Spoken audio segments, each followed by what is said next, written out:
CPI red സ്റ്റാറിന്റെ ചരിത്രപ്രധാനമായ 12ാം പാർട്ടി കോൺഗ്രസ് സെപ്റ്റംബർ 24 മുതൽ 29 വരെ സെപ്റ്റംബർ 24 നടക്കുന്ന റാലിയിലും പൊതുസമ്മേളനത്തിലും പാർട്ടി കോൺഗ്രസ് തുടർന്ന് ശിവറാം സ്റ്റാർ നഗറിൽ കോൺഗ്രസിന് തുടക്കം കുറിച്ചു. പുതിയറയിലെ SK മെമ്മോറിയൽ ഹാളിലാണ് പാർട്ടി കോൺഗ്രസിന്റെ പ്രതിനിധി സമ്മേളനം നടക്കുന്നത്. പാർട്ടി കോൺഗ്രസിന്റെ അനുബന്ധമെന്ന നിലയിൽ സ്വാഗത സംഘം നിരവധിയായ അനുബന്ധ പരിപാടികൾ ആവിഷ്കരിച്ച് നടപ്പാക്കി വരികയാണ്. പൊതുജനങ്ങൾക്കായി നിരവധി അനുബന്ധ പരിപാടികൾ ഇതിന്റെ ഭാഗമായി കോഴിക്കോട് ടൗൺ ഹാളിൽ നടത്തുന്നു. അതേപോലെ തന്നെ സെമിനാറുകൾ, എക്സിബിഷനുകൾ, മറ്റ് കലാ സാംസ്കാരിക പരിപാടികൾ ഒക്കെ തന്നെ കോഴിക്കോട് ടൗൺ ഹാളിൽ പാർട്ടി കോൺഗ്രസിന്റെ അനുബന്ധമായി 21-ാം തീയതി മുതൽ 29 വരെ നടക്കുകയാണ്. വളരെയേറെ രാഷ്ട്രീയ പ്രാധാന്യമുള്ള ഈ പാർട്ടി കോൺഗ്രസ് രാഷ്ട്രീയ ക്യാമ്പയിനിന്റെ ഭാഗമായിട്ട് നിരവധി സെമിനാറുകൾ സംസ്ഥാനത്തും രാജ്യത്തും സംഘടിപ്പിച്ചു വരികയാണ്. അതേപോലെ സ്വാഗത സംഘം ഒരു ഓൺലൈൻ വെബിനാർ സീരീസ്, ഒരു മാസം നീണ്ടു നിൽക്കുന്ന വെബിനാർ സീരീസ് ഇന്ന് തുടക്കം കുറിക്കുകയാണ്. സഖാവ് ഈ കൃഷ്ണപിള്ളയുടെ ഓർമ്മ ദിനമാണ് ഇന്ന്. 1919 കേരളത്തിലെ കമ്മ്യൂണിസ്റ്റ് പാർട്ടിയുടെ സ്ഥാപകനും ഏറ്റവും ഉജ്ജ്വലനായ സംഘാടകനും പോരാളിയുമായ സഖാവ് കൃഷ്ണപിള്ളയുടെ ഓർമ്മ പുതുക്കുന്ന ഇന്ന് ഈ വെബിനാർ സീരീസ് പാർട്ടിയുടെ അഖിലേന്ത്യാ ജനറൽ സെക്രട്ടറി സഖാവ് KN രാമേന്ദ്രൻ ഉദ്ഘാടനം ചെയ്യും. തുടർന്ന് വരുന്ന സെപ്റ്റംബർ മാസം 20-ാം തീയതി വരെ ഇന്ത്യയിലെ കേരളത്തിലെ പ്രമുഖരായ വ്യക്തിത്വങ്ങളെ പങ്കാളികളായിട്ടുള്ള വിവിധ രാജ്യത്തിലെ ജനങ്ങളും രാജ്യവും അഭിമുഖീകരിക്കുന്ന ഗുരുതരമായ വിഷയങ്ങളെ കേന്ദ്രീകരിച്ചുകൊണ്ടുള്ള നടക്കുന്നു. സംഘടിപ്പിക്കാൻ സംഘം ശ്രമിച്ചുകൊണ്ടിരിക്കുകയാണ്. ഈ വെബിനാർ ഇന്ന് ഉദ്ഘാടനം സാഹു KN രാമേന്ദ്രനെ ഞാൻ സ്വാഗത സംഘത്തിന് വേണ്ടി സ്വാഗതം ചെയ്യുകയാണ്. അതേപോലെ ഈ സ്വാഗത സംഘത്തിന് വേണ്ടി ഈ വെബിനാറിൽ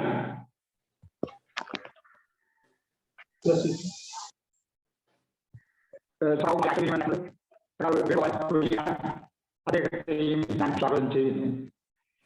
നമ്മുടെ ഈ വെബിനാർ സീരീസ് ഉദ്ഘാടനം ചെയ്യുന്ന സഖാവ് KN-ഉം സഖാവ് വേണുഗോപാലിനും അതേപോലെ ഈ വെബിനാർ സീരീസ് ശ്രമിച്ചുകൊണ്ടിരിക്കുന്ന മുഴുവൻ സുഹൃത്തുക്കൾക്കും സഖാക്കൾക്കും വീണ്ടും ഒരിക്കൽ കൂടി സ്വാഗതം ആശംസിച്ചുകൊണ്ട് ഈ വെബിനാർ സീരീസ് ഉദ്ഘാടനം ചെയ്യുന്നതിനും അതേപോലെ തന്നെ 12ാം പാർട്ടി കോൺഗ്രസിന്റെ രാഷ്ട്രീയ പ്രാധാന്യം എന്ന വിഷയം പഠിക്കുന്നതിന് വേണ്ടിയിട്ട് സഖാവ് KN രാമേന്ദ്രനെ സ്നേഹപൂർവ്വം ക്ഷണിക്കുകയാണ്.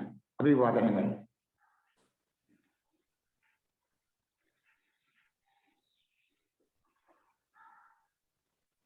ഞാൻ പറയുന്നത് കേൾക്കുമല്ലോ?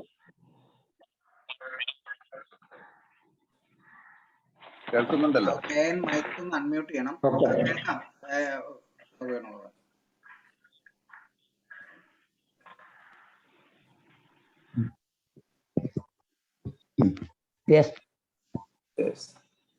സഖാവ് KN രാമചന്ദ്രന് അഭിവാദ്യങ്ങൾ. CPIML റെഡ് സ്റ്റാർ 12ാം പാർട്ടി കോൺഗ്രസിന്റെ ഭാഗമായുള്ള വിവിധ സംസ്ഥാന സമ്മേളനങ്ങൾ അതിന്റെ പൂർത്തീകരണത്തിലേക്ക് നീങ്ങിക്കൊണ്ടിരിക്കെ ഇപ്പോൾ ഛത്തീസ്ഗഡിലാണ് സഖാവ് KN രാമചന്ദ്രൻ ഉള്ളത്. മഹാരാഷ്ട്രയിലേക്കുള്ള യാത്രയ്ക്ക് മുമ്പ് പാർട്ടി കോൺഗ്രസുമായി ബന്ധപ്പെട്ട രാഷ്ട്രീയ വിഷയങ്ങൾ സഖാവ് സ്വാഗത സംഘത്തിന് വേണ്ടി നമ്മളുമായി പങ്കുവെക്കുകയാണ്. സഖാവെ, തുടങ്ങാം. ഒരു കമ്മ്യൂണിസ്റ്റ് പാർട്ടിയെ സംബന്ധിച്ചിടത്തോളം അത് സാർവദേശീയ സാഹചര്യത്തെ കൃത്യമായി മനസ്സിലാക്കുന്നതും വിലയിരുത്തുന്നതും ഏറ്റവും പ്രധാനപ്പെട്ടതാണ്. നിലവിലുള്ള സാർവദേശീയ സാഹചര്യം ലോകത്തിനും മാനവികതയ്ക്കും മേൽ സൃഷ്ടിച്ചുകൊണ്ടിരിക്കുന്ന പ്രതിസന്ധികൾ മുമ്പെങ്ങുമില്ലാത്ത വിധം സങ്കീർണവും അതിരൂക്ഷവുമാണ്. ഈ അവസ്ഥയിലും കമ്മ്യൂണിസ്റ്റ് പാർട്ടികൾ ശക്തിയായി മുന്നോട്ട് പോകേണ്ടുന്നതിന് പകരം നാനാവിധമായ തിരിച്ചടികൾ നേരിടുകയാണ്. ഇവയെക്കുറിച്ച് തന്നെ സംസാരിച്ചു തുടങ്ങാം എന്ന് കരുതുകയാണ്.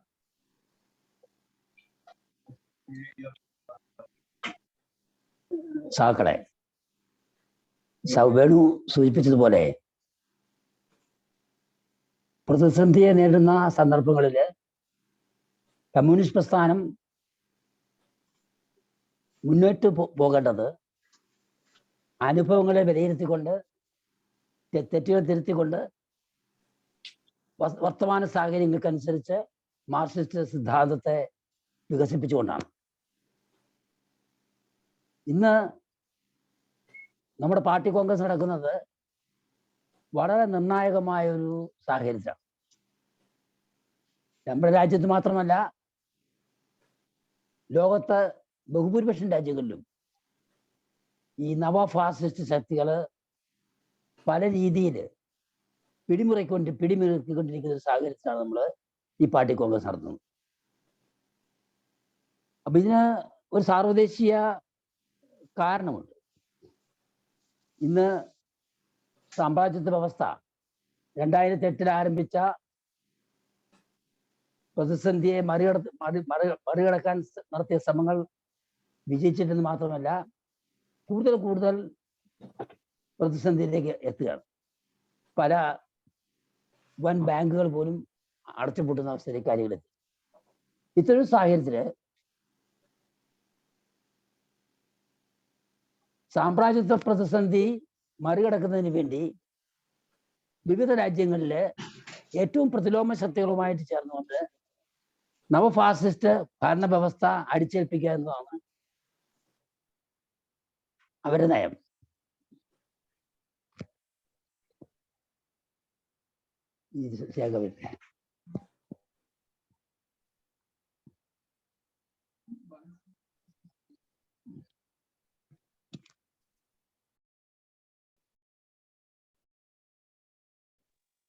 ശരി.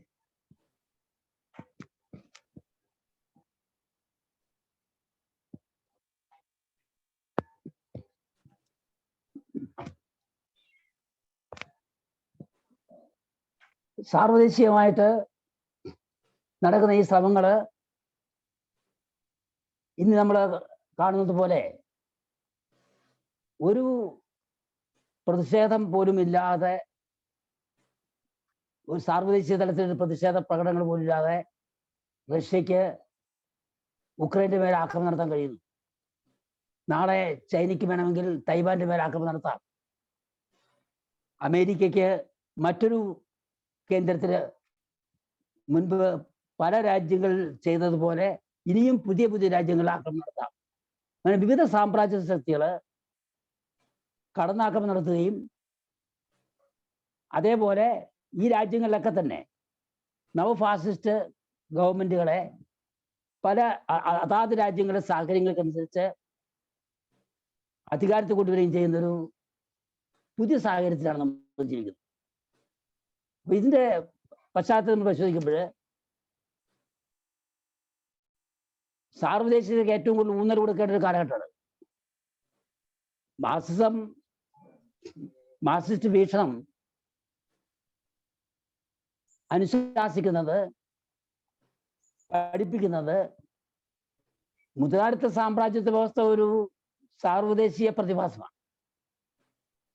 മുതലാളിത്തം ആരംഭിക്കുന്നത് മുഴുവൻ ലോകത്തെയും തന്റെ പ്രതിബിംബത്തിൽ മാറ്റി തീർക്കുന്നതിന് വേണ്ടിയുള്ള ശ്രമത്തിലൂടെയാണ്.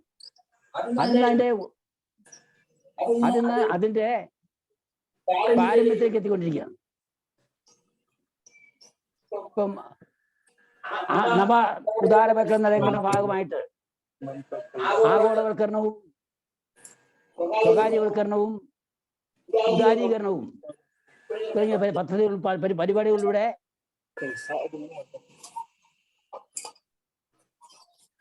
ഇന്ന് സാമ്രാജ്യ ശക്തികൾ ലോകത്ത് ആകമാനമുള്ള എല്ലാ രാജ്യങ്ങളിലെയും സാമ്പത്തിക വ്യവസ്ഥയെ ആഗോള ഫൈനാൻസ് ക്യാപിറ്റൽ വ്യവസ്ഥയുടെ ഭാഗമാക്കി മാറ്റുന്നുണ്ട്. ഇതിന് സഹായകമായിട്ട് IMF, വേൾഡ് ബാങ്ക്, ലോക വ്യാപാര സംഘടന തുടങ്ങിയുള്ള സംഘടനകളും ഇത് പ്രവർത്തിക്കുന്നുണ്ട്. അപ്പൊ ഈ സാഹചര്യത്തിലും സാർവദേശീയ പ്രശ്നങ്ങൾ ശരിയായി വിലയിരുത്തിക്കൊണ്ട് ശരിയായ നിലപാട് സ്വീകരിക്കാൻ കമ്മ്യൂണിസ്റ്റ് പാർട്ടികൾ കഴിയുന്നില്ല എന്നത് അവർ നേരിട്ടുകൊണ്ടിരിക്കുന്ന തിരിച്ചടിക്ക് കൂടുതൽ ആഴം വർദ്ധിപ്പിച്ചിരിക്കുകയാണ്. കമ്മ്യൂണിസ്റ്റ് മാനിഫെസ്റ്റോ പ്രസിദ്ധീകരിക്കുന്നത് തന്നെ അന്ന് പ്രവർത്തിച്ചുകൊണ്ടിരുന്ന തൊഴിലാളി ഗ്രൂപ്പുകൾക്ക് ഒരു പൊതു പരിപാടി ആവിഷ്കരിക്കാവുന്ന രൂപത്തിലാണ്. തുടർന്ന് ഒന്നാം ഇന്റർനാഷണൽ രൂപം കൊണ്ടു. പാരീസ് കമ്മ്യൂണിലൂടെ ഈ മുന്നേറ്റം പുതിയ അവസ്ഥയിലേക്ക് എത്തുമ്പോൾ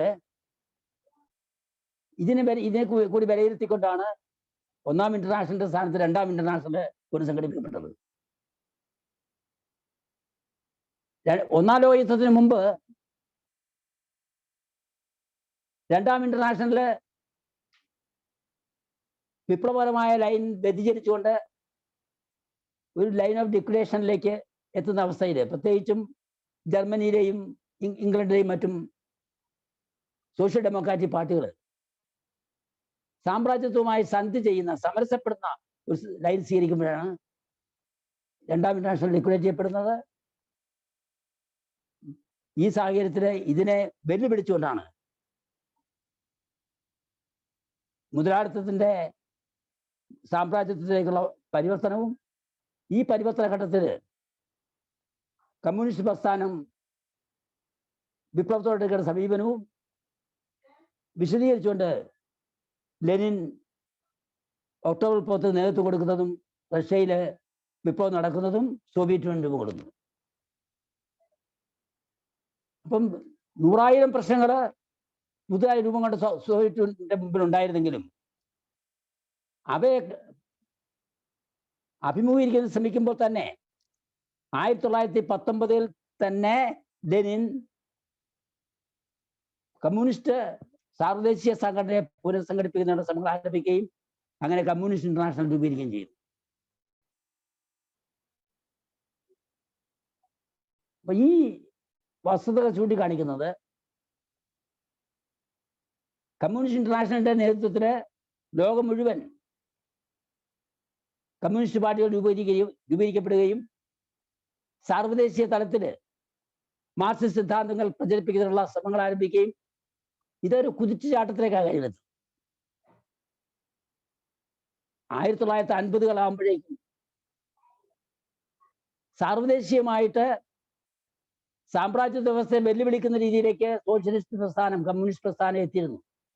13 രാജ്യങ്ങളിൽ ലോക ജനസംഖ്യയുടെ 1/3 ഭാഗം സോഷ്യലിസ്റ്റ് രാജ്യങ്ങളിൽ എത്തുന്ന അവസ്ഥയിൽ സോഷ്യലിസ്റ്റ് നിർമ്മാണവുമായിട്ട് ഈ രാജ്യങ്ങളൊക്കെ മുന്നോട്ട് പോകുമ്പോൾ പുതിയൊരു പ്രതീക്ഷ ലോകം മുഴുവൻ സൃഷ്ടിക്കുകയുണ്ടായി. പക്ഷേ അതേസമയം തന്നെ ഈ ഒരു മുന്നേറ്റത്തിനിടയിൽ അടിസ്ഥാന പ്രശ്നങ്ങളോട് ഉള്ള സമീപനത്തിന് പലയിടത്തും പല ദൗർബല്യങ്ങളും പ്രകടമാകുകയുണ്ടായി. പ്രത്യേകിച്ചും രണ്ടാം ഇന്റർനാഷണലിന്റെ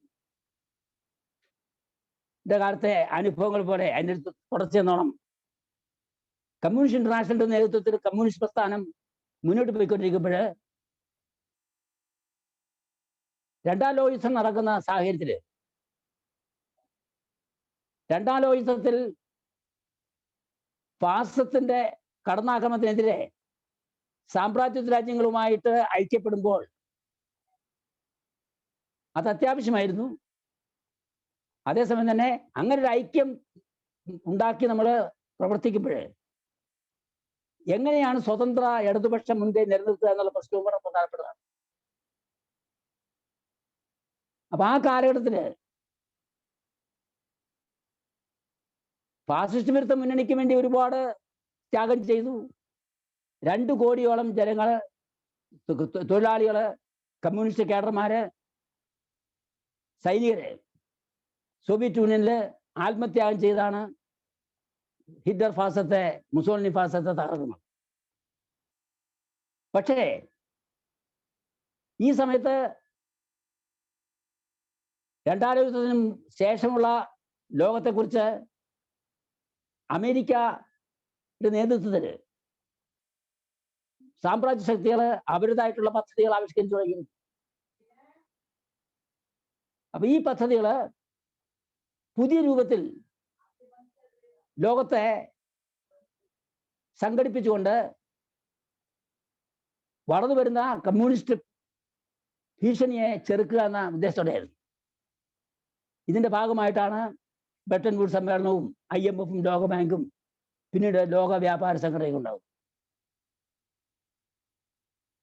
നേരിട്ടുള്ള ഭരണത്തിന് സ്ഥലത്ത് അധികാരം അതാത് രാജ്യങ്ങളിലെ സാമ്രാജ്യത്തോട് ഒത്തുപോകുന്ന ശക്തികളിലേക്ക് അധികാരം കൈമാറിക്കൊണ്ട്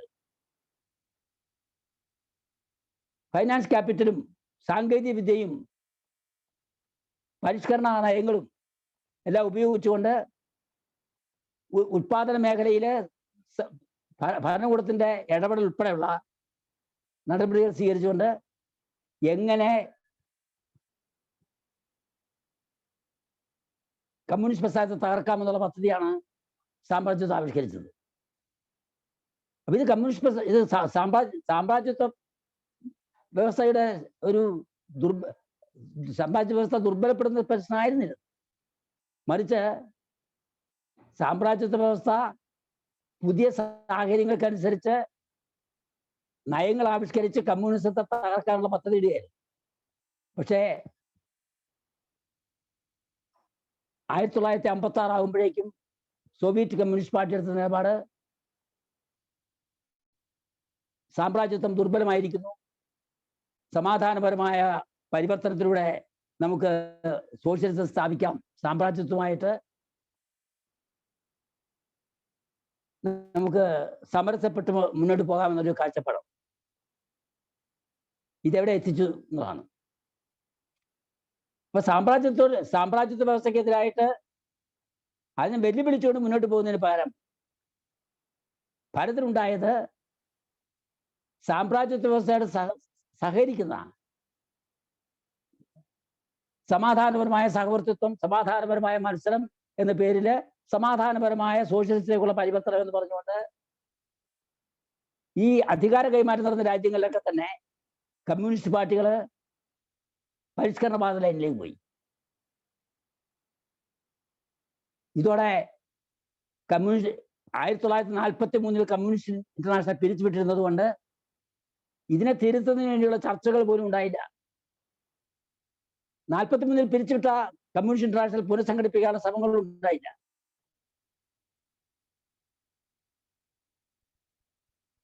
സോവിയറ്റ് തീവ്രവാദത്തിനെതിരെ ചൈനീസ് കമ്മ്യൂണിസ്റ്റ് പാർട്ടി മഹാൻ സംവാദം എന്ന പേരിൽ പ്രസിദ്ധമായ ചർച്ചകളിലൂടെ ഒരു ശരിയായ നിലപാട് മുന്നോട്ട് വെച്ച് മാർക്സിസ്റ്റ് ലെനിനിസ്റ്റുകൾക്ക് നേതൃത്വം കൊടുക്കാൻ ശ്രമിച്ചെങ്കിലും അതിൻ്റെ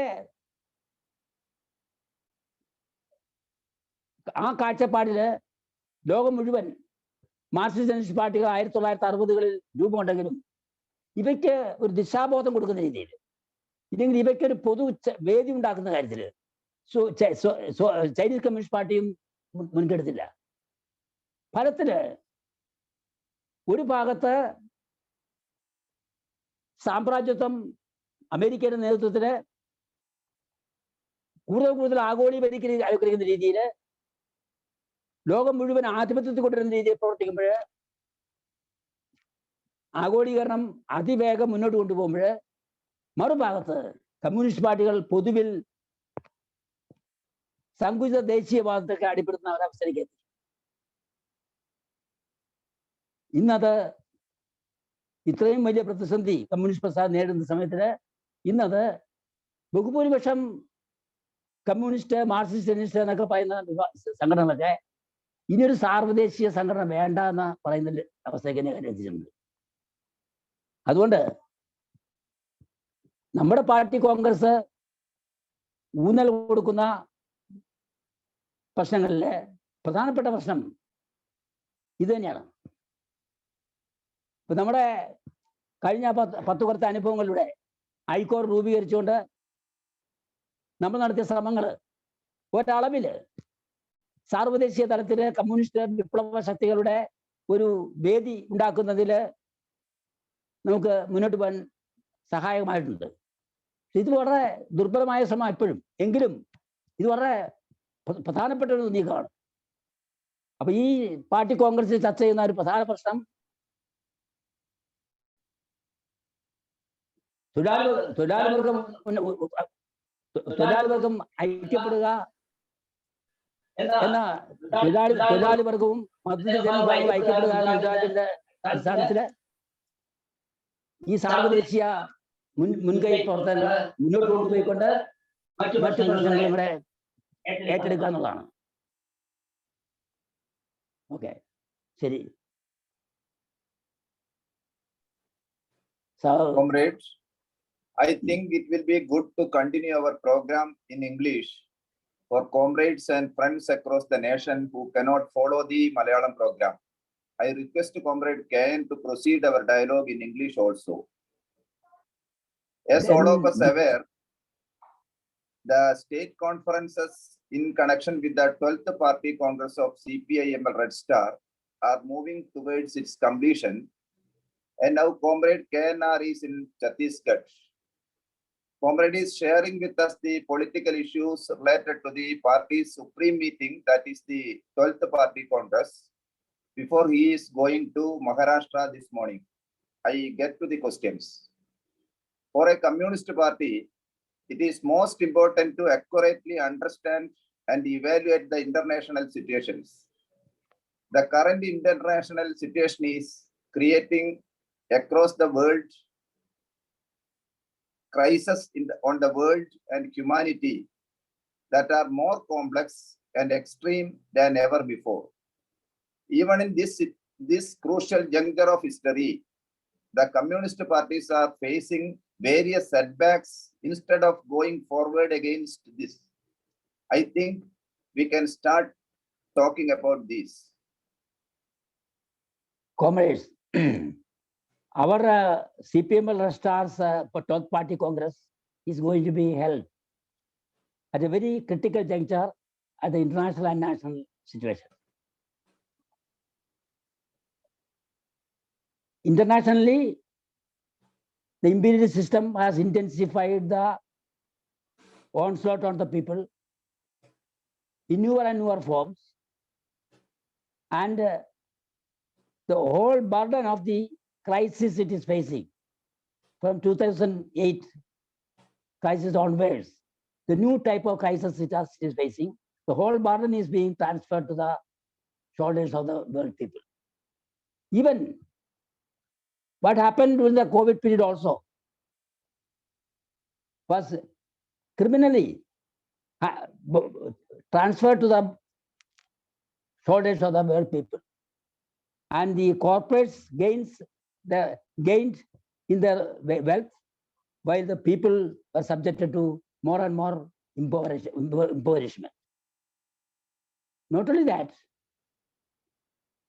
the ecological crisis has reached a very critical situation. Rather, we are reaching a period of ecological catastrophe. In the general public discourse, political discourse, this question is not put forward by the mainstream parties. But it's a fact that scientists have repeatedly pointed out, and they are unanimous on the question that we have come to a stage of now or never. If you don't face the problem of ecological catastrophe, we will not be able to overcome, we will not be able to save the human race on this earth. So naturally, all these problems have to be surmounted, and we can go forward only by overthrowing the capitalist imperial system. Because it's the capitalist imperial system which has intensified the neoliberal policies, and in the neoliberal phase of imperialism, the people are facing the most atrocious forms of exploitation. The working class has got lost, losing their rights. All sections of people are losing their rights. And on the one hand, the attack on the toiling masses, the people, and the plunder of their wealth, plunder of the labor power is intensifying. On the other hand, the plunder of the nature has intensified so much that the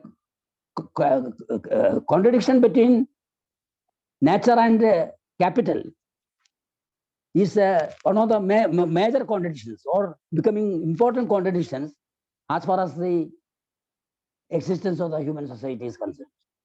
So how can be reversed?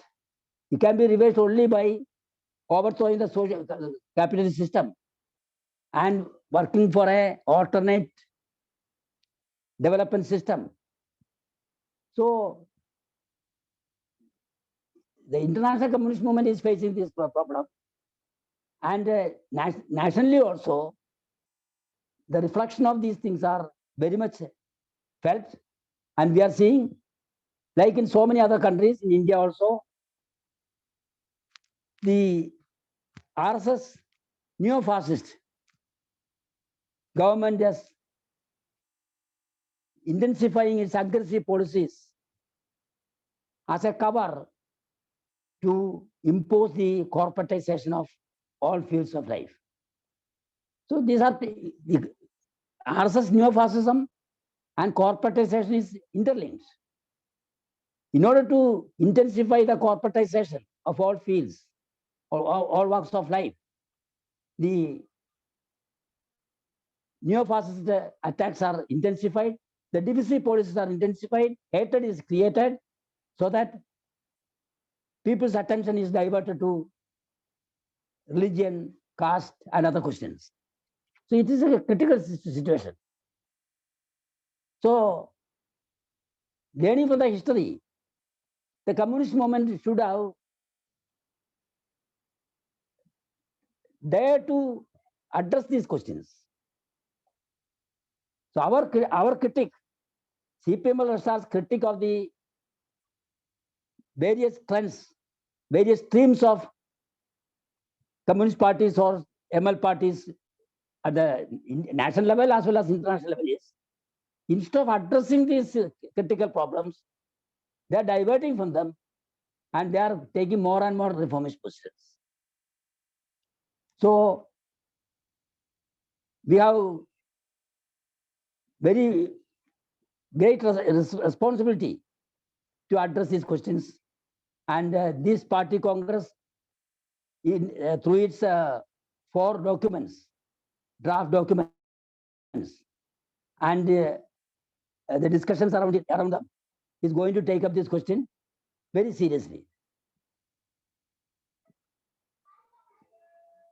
Hello, Venu.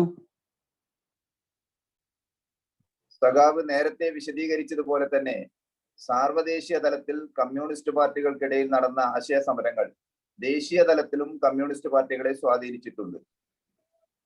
മഹത്തായ സംവാദം എന്ന പേരിൽ അറിയപ്പെടുന്ന the great debate ഇവിടെ പ്രത്യേകം ഓർമ്മിക്കുകയാണ്. ഇന്ത്യയിലെ 1961 CPI CPM പിളർപ്പ് പ്രത്യേകം പരാമർശിക്കേണ്ട ആവശ്യമില്ലല്ലോ. ഇന്ത്യയിലെ CPI-ML പ്രസ്ഥാനം രൂപം കൊണ്ട സാർവദേശീയ സംബന്ധിയായ ആശയ സമര സാഹചര്യം സഖാവ് വിശദീകരിച്ചു കേൾക്കുന്നതിൽ താല്പര്യമുണ്ട്. സാഗറെ,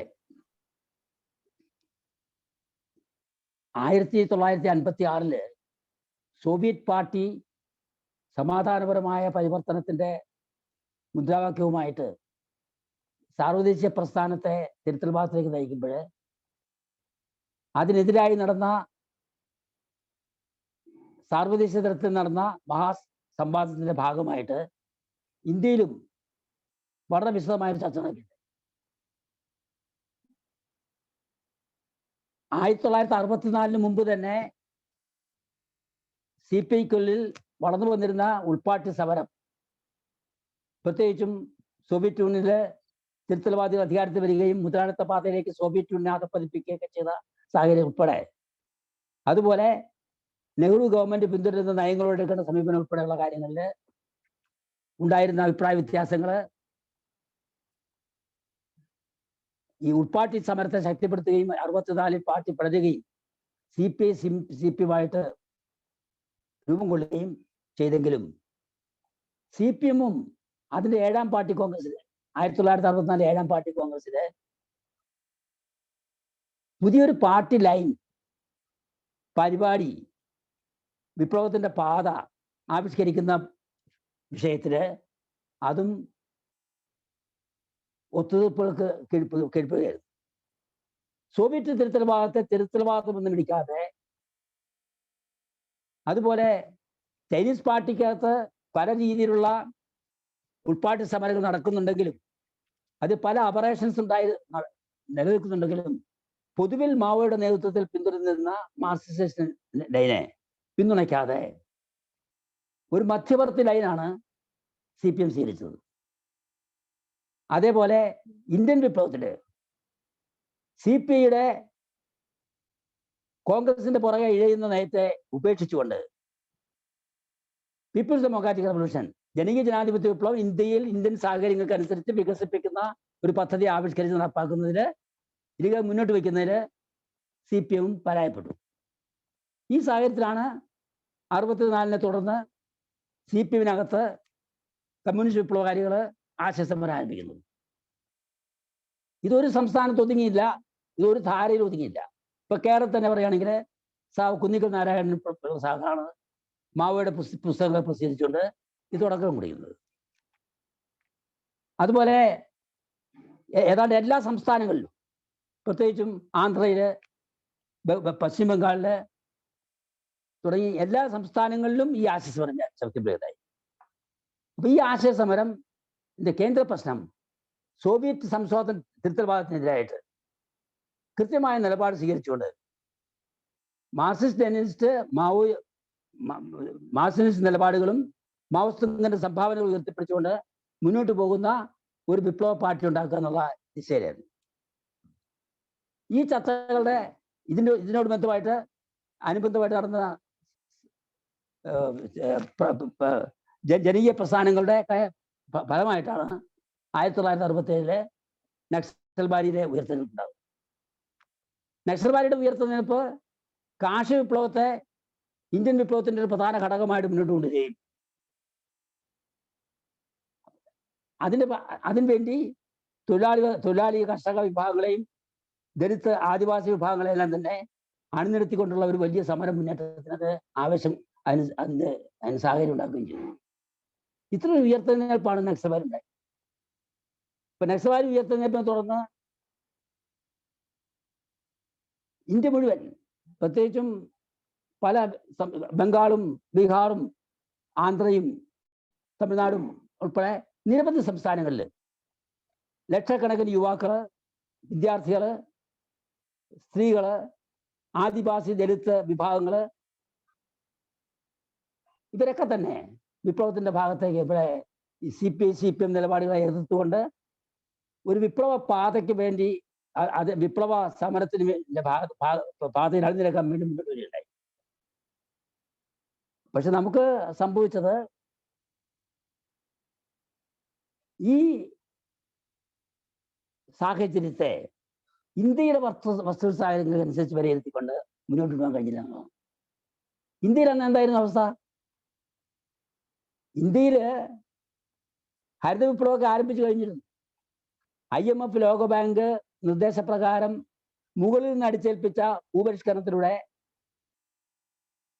57 EMS ഗവൺമെന്റ് കേരളത്തിൽ നടപ്പാക്കിയതും അത് തന്നെയാണ്. ഒരു പരിഷ്കരണവാദപരമായ ഭൂപരിഷ്കരണത്തിലൂടെ ഇവിടെ ഭൂബന്ധങ്ങളിൽ ഒരുപാട് മാറ്റം ഉണ്ടാക്കി. ഈ മാറ്റങ്ങളെ ഉപയോഗപ്പെടുത്തിക്കൊണ്ട് ഫൈനാൻസ് ക്യാപിറ്റലും ടെക്നോളജിയും മറ്റും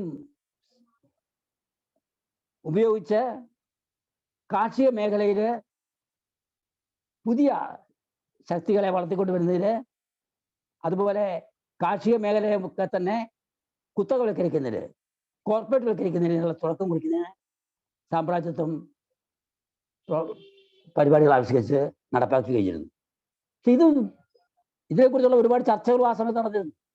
പക്ഷെ ഇത് വിലയിരുത്താതെ ഈ ചർച്ചകളെയൊക്കെ ഉൾക്കൊണ്ടുകൊണ്ട് ഇന്ത്യയിലെ കാർഷിക മേഖലയിൽ നടന്നുകൊണ്ടിരിക്കുന്ന ഈ മാറ്റങ്ങൾ, ഒരു ഭാഗത്ത് IMF ലോകബാങ്ക് നിർദ്ദേശപ്രകാരം ഉണ്ടാകുന്ന മുതലാളിത്തവൽക്കരണ പ്രവർത്തനങ്ങൾ, അതിൻ്റെ ഫലമായിട്ടുണ്ടാകുന്ന പുതിയ പ്രശ്നങ്ങൾ, അതിനെ അഡ്രസ്സ് ചെയ്യാൻ കഴിവുള്ള കർഷക പ്രസ്ഥാനത്തിൻ്റെ ആവശ്യം, അതേസമയം ദലിത് ആദിവാസി വിഭാഗങ്ങളുടെ മണ്ണിൽ പണിയെടുക്കുന്നവർക്ക് ഭൂമി എന്ന മുദ്രാവാക്യത്തിന്റെ അടിസ്ഥാനത്തിൽ എല്ലാവർക്കും ഭൂമി ലഭിക്കുന്നതിന് ആവശ്യമായ കാർഷിക സമരത്തിന്റെ ബാക്കിയുള്ള കടമകൾ പൂർത്തീകരിക്കുന്ന ഒരു മുന്നേറ്റം, ഇത് രണ്ടും സമന്വയിപ്പിച്ചുകൊണ്ടുള്ളൊരു ലൈൻ.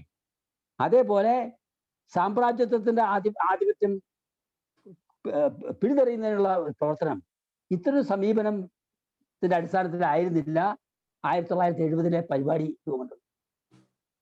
പൊതുവിൽ പല പ്രശ്നങ്ങൾ പറഞ്ഞു പോകുന്നുണ്ടെങ്കിലും ഇവിടെ ചൈനീസ് കമ്മ്യൂണിസ്റ്റ് പാർട്ടിയുടെ അനുഭവങ്ങളെ യാന്ത്രികമായി പിന്തുടർന്നുകൊണ്ട് അർത്ഥ colonial semi colonial semi feudal വിലയിരുത്തലിലേക്ക് എത്തുകയും, അതേപോലെ ദീർഘകാല ജനയുദ്ധത്തിന്റെ പാതയിലൂടെ, അതായത് ചൈനയിൽ പിന്തുടർന്ന വിപ്ലവ പാതയിലൂടെ ഇന്ത്യയിലും വിപ്ലവം നടക്കുമെന്ന് ഉള്ള നിലപാടെത്തുകയും ചെയ്തു. സ്വാഭാവികമായിട്ട് ഇത് ചാരുമിന്താർ എത്തിച്ചത് ഉന്മൂലന ലൈനിലേക്ക്. മറ്റു പല വിഭാഗങ്ങളും ചൈനീസ് പാത സ്വീകരിക്കുന്നതിൽ പൊതുവെ എല്ലാവരും ഐക്യപ്പെട്ടെങ്കിലും ഉന്മൂലന ലൈൻ വിട്ടുനിന്നു. പക്ഷേ വളരെ പെട്ടെന്ന് സായുധ സമരം ഏക സമരരൂപമായിട്ട് മാറുന്ന ഒരവസ്ഥയിൽ പ്രസ്ഥാനത്തിന് മേൽ ഭീകരമായ തിരിച്ചടി അടിച്ചമർത്തൽ ഉണ്ടാവുകയും, ജനകീയ അടിത്തറയോ പാർട്ടി സംവിധാനമോ ഇല്ലായിരുന്നത് കാരണം വളരെ പെട്ടെന്ന് പ്രസ്ഥാനത്തെ തകർക്കുന്നതിൽ ശത്രു വിജയിക്കുകയും ചെയ്തു. ഇതാണ് 72 ചാരുമിന്താർ രക്തസാക്ഷിയാകുന്ന സമയമാകുമ്പോഴേക്കും പാർട്ടി ഛിന്നഭിന്നമാകുന്ന സ്ഥിതി സൃഷ്ടിച്ചത്. ഇപ്പം വേണു ചോദിച്ച ആ ചോദ്യത്തിന് ഇതൊരു ഘട്ടമാണ്. 72 വരെയുള്ള ഒരു നിർണായക ഘട്ടമാണ്. 64 തൊട്ട് 72 വരെയുള്ള നിർണായക ഘട്ടമാണ്. ഒരു പുതിയ പാതയ്ക്ക് വേണ്ടിയുള്ള അന്വേഷണം, നക്സൽബാരി, CPI-ML രൂപീകരണം 69, 70 പരിപാടി, 72 പാർട്ടി ഛിന്നഭിന്നമാകുന്നു. 72 മുതൽ വീണ്ടും ഒരു പ്രയാണം, ഒരു വിപ്ലവ പാതയ്ക്ക് വേണ്ടിയുള്ള അന്വേഷണം. ഇവിടെയാണ് CPI-ML സ്റ്റാർ മറ്റു വിഭാഗങ്ങളിൽ നിന്ന് വ്യത്യസ്തമാകുന്നത്. ശരി Venu. Yes, comrade explained earlier, the ideological struggles that took place in the international level influenced at the national level as well. The great debate is specially remembered here. I think CPI-CPM split in India in 1964 needs no special mention in this regard. Comrades, it will be more interesting to hear from you the international ideological struggle in which the CPI-ML movement has formed in India. Comrades, following the Khrushchevite revisionist capturing power in Soviet Union and leading the international communist movement astray to a reformist path, the struggle waged by Chinese party under the leadership of Mao Zedong was a beacon, revolutionary beacon, which gave inspiration to the Marxist-Leninists all over the world, and the Marxist-Leninist movements came up all over the world.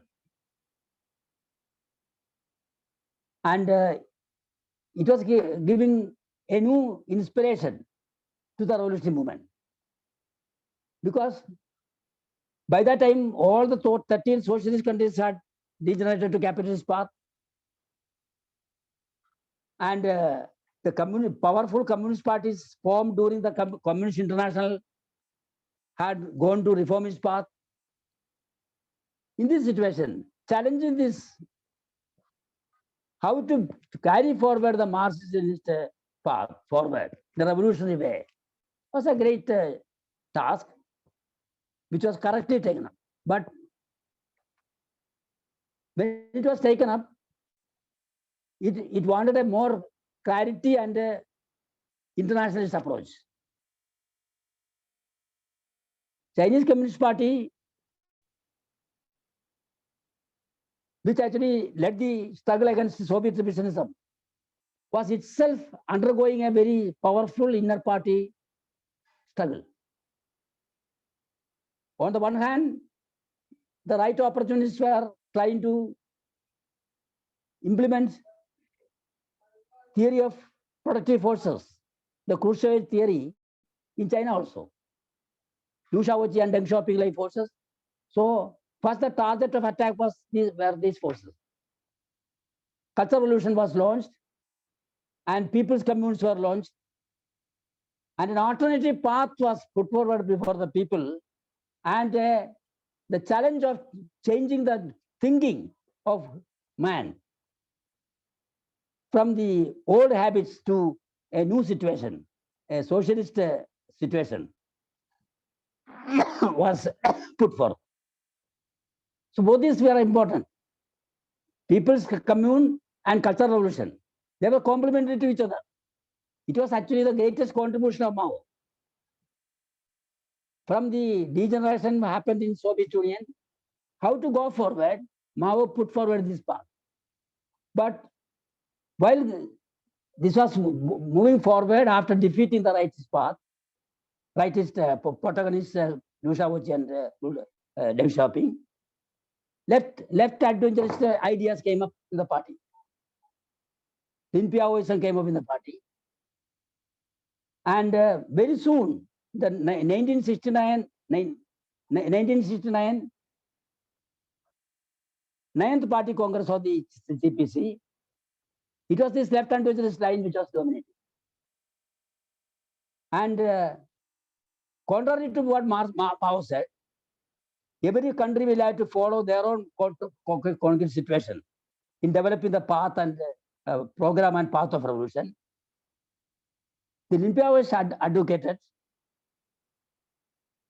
in the long live the victory of People's War that all these countries, Asia and African, Latin American countries, are like pre-revolutionary China, and they are all semi-colonial, semi-feudal, and their path is people's protracted People's War, and this line was actually propagated. And unfortunately, we can say unfortunately, after the great Naxalbari uprising, in continuation of the inner party struggle in CPM against the centrist path of the leadership, this line got dominance in the communist revolutionary movement. And in '69, when CPML was formed, this line was adopted. And in 1970 program, this line was actually put forward as a path of program and path of Indian revolution. Though other groups, like the groups in Andhra, dissociated from this position, from the tactical line of Charimandar, of adopting the annihilation line. As far as the general line is concerned, they also adopted the semi-colonial, semi-feudal People's War line. So it created a crisis.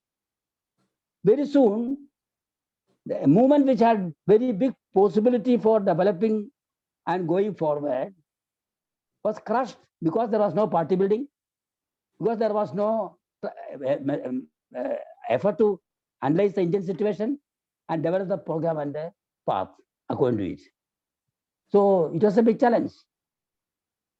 By 1972, when Comrade Charmindar became martyr, by that time the attack on the party had reached its climax, and the movement was disintegrated into many groups. How to carry forward the struggle was the challenge before the Marxists. And different streams were there in 72, and the different streams started their attempts to reorganize the party. And CPM Red Star is one of these streams, we can say. Starting from Kerala, it was one of these streams which took the initiative of the reorganization process. Venu. സഖാവേ, വിദ്യാർത്ഥികാലം മുതലേ CPIML പ്രസ്ഥാനത്തെ അടുത്തറിയാൻ ശ്രമിച്ച ഞങ്ങളുടെ തലമുറയുടെ കേട്ടറിവുകളിൽ CPIML പ്രസ്ഥാനം ഇരയാകേണ്ടി വന്ന ഭരണകൂട വേട്ടയുടെ കഥകൾ ഏറെയുണ്ട്. പാർട്ടിയുടെ സ്ഥാപക ജനറൽ സെക്രട്ടറിയുടെ രക്തസാക്ഷിത്വം സഖാവ് ചാരുമജുദാറിന്റെ രക്തസാക്ഷിത്വം വരെ ഓർക്കുന്നു. അതേപോലെ ഞങ്ങളുടെ യുവജനകാലം മുതൽ രാഷ്ട്രീയ പുനഃസംഘടനയും ആരംഭിച്ചിട്ടുണ്ട്. ഈ ഒരു സാഹചര്യത്തിൽ രാഷ്ട്രീയ പുനഃസംഘടനയുടെ ഒരു ലഘുചരിത്രവും അത് ഇന്നെത്തിച്ചേർന്നിരിക്കുന്ന ഘട്ടവും വിശദീകരിച്ചാൽ നന്നാകുമെന്ന് സ്നേഹപൂർവ്വം അറിയിക്കുകയാണ്. താങ്കളെ നമ്മളിന്ന് പി കൃഷ്ണപിള്ളയുടെ രക്തസാക്ഷി ദിനത്തിലാണ് ഈ ചർച്ച നടക്കുന്നത്. പി കൃഷ്ണപിള്ളയ്ക്ക് ശേഷം സംഭവിച്ച കാര്യങ്ങൾ നമുക്കറിയാം. കുന്തക്കാരൻ പത്രോസ് അല്ല പിന്നീട് പാർട്ടിയുടെ നേതൃത്വത്തിലേക്ക് വരുന്നത്, EMSനെ പോലുള്ള ആളുകളാണ്. അതെത്തിച്ചത് വളരെ പെട്ടെന്ന് 1957 CPIയുടെ മന്ത്രിസഭ രൂപീകരിക്കുന്നതിലേക്ക് അവസ്ഥയിലേക്ക് എത്തുകയും മൊത്തം CPI പാർട്ടി പാർലമെന്ററി സത്തിന് കീഴ്പ്പെടുന്ന സാഹചര്യം ഉണ്ടാക്കുകയാണ്. ഇത്തരം തിക്ത അനുഭവങ്ങളുടെ പശ്ചാത്തലത്തില് ഇവയൊക്കെ വിലയിരുത്തിക്കൊണ്ട് മുന്നോട്ട് പോകേണ്ട ഉത്തരവാദിത്വം മാർക്സിസ്റ്റ് ഉണ്ടായിരുന്നു. അപ്പം 1972 ശേഷം നടന്ന പുനഃസംഘടനാ പ്രവർത്തനങ്ങൾ പരിശോധിക്കുമ്പോൾ അതിന്റെ വൈകാരികമായ അംശങ്ങളൊക്കെ നമുക്ക് മാറ്റിയിരിക്കുക. വൈകാരികമായിട്ട് ഒരുപാട് ഭാഗങ്ങളുണ്ട്. അതിപ്പോൾ ഓരോ സഹാക്കളും അവരുടെ ജീവിതത്തിൽ അനുഭവിച്ചറിഞ്ഞ പ്രശ്നമാണ്. സുബ്രഹ്മണ്യദാസിന്റെ പ്രശ്നമോ ഓരോ പ്രശ്നങ്ങളുണ്ട്. ഇതൊക്കെ തന്നെ കണ്ണി ചേർന്ന് കിടക്കുന്നത് സൈദ്ധാന്തികമായ പ്രശ്നങ്ങൾ. 1972 തന്നെ പൊതുവിൽ ML പ്രസ്ഥാനത്തിനകത്ത് ഉന്മൂലന ലൈനെതിരായിട്ടുള്ള നിലപാട് വന്നിരുന്നു. പക്ഷെ ഇത് സാംശീകരിക്കുന്നതിന് പലരും തയ്യാറായില്ല എന്നുള്ളതാണ് പ്രധാന പ്രശ്നം. അപ്പം മാത്രമല്ല ഇന്ത്യൻ സാഹചര്യത്തെ വിലയിരുത്തുന്നത് എങ്ങനെ എന്ന പ്രശ്നം ഉയർന്നു. അപ്പൊ 52 തൊട്ട് അടിയന്തരാവസ്ഥ പ്രഖ്യാപിക്കുന്ന 72 തൊട്ട് അടിയന്തരാവസ്ഥ പ്രഖ്യാപിക്കുന്ന 75 വരെ പുനഃസംഘടനാ പ്രവർത്തനങ്ങൾ ബഹുജന ലൈൻ നടപ്പാക്കുന്നതുമായിട്ട് ബന്ധപ്പെട്ട ചില മേഖലകളിൽ മുന്നോട്ട് പോയെങ്കിലും അടിയന്തരാവസ്ഥ ഒന്നുകൂടി ഇതൊക്കെ കീഴ്മേമറിയുണ്ട്. ആക്ഷൻ പൊളിറ്റിക്സെ നമ്മൾ തിരിച്ചിരുന്നു. പക്ഷേ അടിയന്തരാവസ്ഥ കാലത്തെ അനുഭവങ്ങൾ കൂടി വിലയിരുത്തിക്കൊണ്ട് അടിയന്തരാവസ്ഥയ്ക്ക് ശേഷം ഇന്ത്യ മുഴുവൻ 10,000-കണക്കിന് സഹാക്കള് ജയിലിൽ നിന്ന് പുറത്തു വരുമ്പോൾ എങ്ങനെ പുതിയ സാഹചര്യത്തെ വിലയിരുത്തുന്നത്, എങ്ങനെ പുതിയ സാഹചര്യത്തിൽ പുനഃസംഘടനാ പ്രവർത്തനം മുന്നോട്ട് കൊണ്ടുപോകും എന്നത് വളരെ പ്രധാനപ്പെട്ട പ്രശ്നമായിരുന്നു. കാരണം അപ്പോഴേക്കും ലോകത്ത് ഒരുപാട് മാറ്റങ്ങൾ ഉണ്ടായി കഴിഞ്ഞിരുന്നു. നമ്മൾ പ്രതീക്ഷിച്ചത് റഷ്യൻ അനുഭവങ്ങളിൽ നിന്ന് പഠിച്ച ചൈനീസ് കമ്മ്യൂണിസ്റ്റ് പാർട്ടി സോഷ്യലിസ്റ്റ് പാത തന്നെ മുന്നോട്ട് പോകുന്നതായിരുന്നു. പക്ഷേ ചൈനീസ് കമ്മ്യൂണിസ്റ്റ് പാർട്ടിയും മാവോയുടെ മരണത്തിന് ശേഷം ഒരു പട്ടാള അട്ടിമറിയിലൂടെ മുതലാളിത്ത പാതക്കാരുടെ കയ്യിലേക്ക് പോയി. അവിടെയും മുതലാളിത്ത പുനഃസ്ഥാപനം ആരംഭിച്ചു. ഇതെങ്ങനെ നമ്മൾ വിലയിരുത്തും? രണ്ടാമത്, ഈ ഇത്രയൊക്കെ ആയിട്ടും അമേരിക്കൻ സാമ്രാജ്യത്തിന്റെ നേതൃത്വത്തിൽ സാമ്രാജ്യ ശക്തികള് ആഗോളവൽക്കരണത്തിലൂടെ കാര്യങ്ങൾ മുന്നോട്ട് കൊണ്ടുപോകാൻ ലോകത്തെ മുഴുവൻ തന്നെ അവരുടെ ആശയങ്ങൾക്കും അവരുടെ ഇവിടെ ഫൈനാൻസ് ക്യാപിറ്റൽ വ്യവസ്ഥയ്ക്കും കീഴ്പ്പെടുത്താൻ ശ്രമിക്കുമ്പോഴും അതിനെതിരായിട്ടുള്ള സമരം നടത്തേണ്ട കമ്മ്യൂണിസ്റ്റ് പാർട്ടി സാർവദേശികമായിട്ട് ഐക്യപ്പെടാത്ത പ്രശ്നം, ഇത്തരം ഒരുപാട് പ്രശ്നങ്ങൾ ഒരു ഭാഗത്ത്. മറുഭാഗത്ത് ഇന്ത്യയുടെ സാഹചര്യം വിലയിരുത്തുമ്പോൾ ജാതി പ്രശ്നത്തോടുള്ള പ്രശ്നം വളരെ ശക്തമായിട്ട് വീണ്ടും ഉയർന്നു. ഇപ്പൊ ജാതി പ്രശ്നമായിട്ട് ബന്ധപ്പെട്ടുകൊണ്ട് കേരളത്തിൽ നടന്ന സമരങ്ങള്, പ്രസ്ഥാനങ്ങള് 1985 ഒരു ജാതി വിരുദ്ധ മതേതര പ്രസ്ഥാനം കെട്ടിപ്പടുക്കാൻ വേണ്ടിയിട്ടുള്ള ഒരു സമ്മേളനം വിളിച്ചുകൊണ്ടിരിക്കുന്നുണ്ട്. പാരിസ്ഥിതിക പ്രശ്നങ്ങളുമായിട്ട് ബന്ധപ്പെട്ടുകൊണ്ട് ആണവ നിലയത്തിനെതിരായിട്ടുള്ള ഒരു വലിയ പ്രക്ഷോഭം ഉണ്ടായി. അപ്പൊ ഇതിനെയൊക്കെ വിലയിരുത്തിക്കൊണ്ട് എങ്ങനെ പുതിയ പ്രശ്നങ്ങൾ നേടാൻ കഴിയും? എന്തൊക്കെയാണ് പുതിയ പ്രശ്നങ്ങൾ? ജാതി വ്യവസ്ഥയോടുള്ള സമീപനം. ഇനിയും നമ്മൾ ജാതി ഒരു ഉപരിഘടനയുടെ പ്രശ്നം മാത്രമാണ്, അത് വിപ്ലവം കഴിയുമ്പോഴത്തേക്കും EMS ഒക്കെ പറഞ്ഞ പോലെ പരിഹരിക്കപ്പെട്ടു പോകും, പേര് പോലും മാറ്റണ്ട, പേരിന്റെ ഭാഗമായിട്ടുള്ള ജാതി വാൽവ് പോലും മാറ്റേണ്ട ആവശ്യമില്ല, അതെല്ലാം സ്വാഭാവികമായിട്ട് വിപ്ലവം കഴിയുമ്പോഴത്തേക്കും മാറിക്കൊള്ളും എന്ന രീതിയിലുള്ള യാന്ത്രിക കാഴ്ചപ്പാടുകൾ മറികടന്നുകൊണ്ട് ജാതി പ്രശ്നങ്ങളുടെ നിലപാട്, ലിംഗ സമരത്തിലെ പ്രശ്നം, അപ്പൊ ഇതുമായിട്ട് ബന്ധപ്പെട്ടുകൊണ്ട് നടക്കേണ്ട പഴയ ചർച്ചകൾ ഇവിടെ സ്ത്രീ പുരുഷ സമത്വത്തിന്റെ പ്രശ്നം ഉൾപ്പെടെ അവർ ഇന്നിപ്പോ വന്നിരിക്കുന്ന ലിംഗ പ്രശ്നങ്ങൾ ഉൾപ്പെടെ കൈകാര്യം ചെയ്തുകൊണ്ട് ലിംഗസമരത്തിന്റെ പ്രശ്നങ്ങൾ, അതുപോലെ പരിസ്ഥിതി പ്രശ്നങ്ങൾ, ഇത്തരം പല പുതിയ പ്രശ്നങ്ങളും മറന്നു. മാത്രമല്ല വികസനത്തെ കുറിച്ചുള്ള സങ്കല്പം തന്നെ നവോദാര നയങ്ങളോടുകൂടി എന്താ സംഭവിച്ചത്? പ്രകൃതിയും മൂലധനവുമായിട്ടുള്ള വൈരുദ്ധ്യം അതിന്റെ പാരമ്യത്തിലെത്തി. നമ്മളൊരു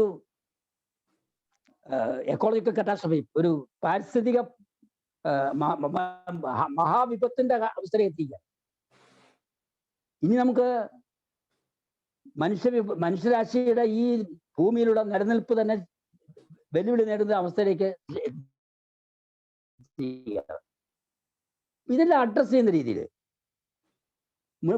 മുതലാളിത്ത സാമ്രാജ്യത്വ വ്യവസ്ഥയെ വെല്ലുവിളിച്ചുകൊണ്ട് ജാതി പ്രശ്നവും സ്ത്രീ പ്രശ്നവും ഇവിടെ പരിസ്ഥിതി പ്രശ്നവും ഉൾപ്പെടെ വികസനത്തെക്കുറിച്ചുള്ള സമീപനം ഉൾപ്പെടെ എല്ലാ അടിസ്ഥാന പ്രശ്നങ്ങളും കൈകാര്യം ചെയ്യുന്ന രീതിയിലുള്ള ഒരു പുതിയ പ്രസ്ഥാനം തന്നെ ഉണ്ടാവണം. അതുപോലെ വിപ്ലവത്തിന്റെ ഘട്ടത്തിൽ തന്നെ ആരംഭിക്കേണ്ട ആശയങ്ങളുടെ മേഖലയിലുള്ള ചർച്ച അത് കൂടുതൽ ശക്തിപ്പെടുത്തണം. സാംസ്കാരിക വിപ്ലവത്തിന്റെ കാലത്ത് മാവോയിസ്റ്റ് ചൂണ്ടിക്കാണിക്കട്ടെ,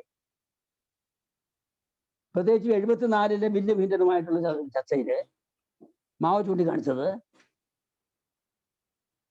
ചൈനയിലെ അനുഭവങ്ങൾ ചൂണ്ടിക്കാണിക്കുന്നത് വിപ്ലവത്തിന് മുമ്പ് തന്നെ നമുക്ക് സാംസ്കാരിക വിപ്ലവം ആരംഭിച്ചു.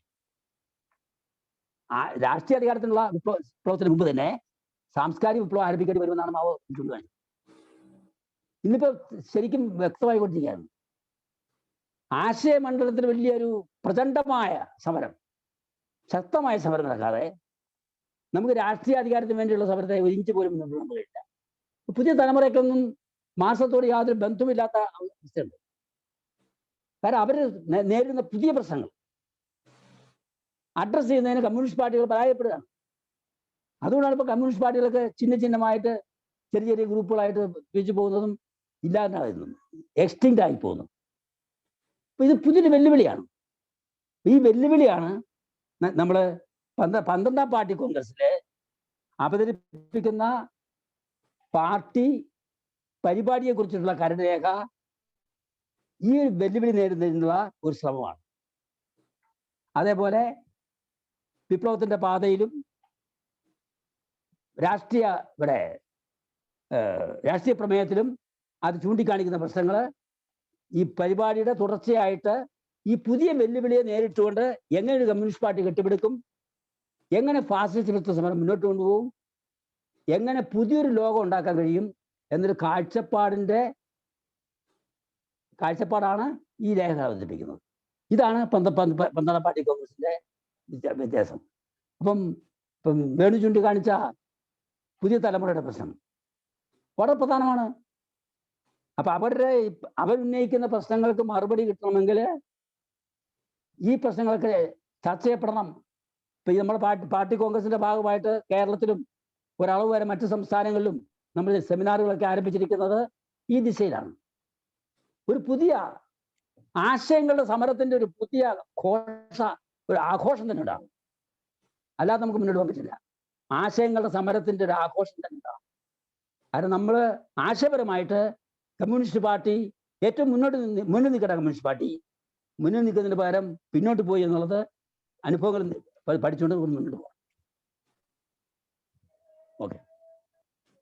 Comrades, in the stories heard by our generation who have tried to get to know the CPI-ML movement since our student days, there are many cruelties of police terror against the CPI-ML movement by the government. Similarly, political reorganization has also started since our young age. In this context, it would be nice to explain a brief history of political reorganization and the stage it has reached today. Comments.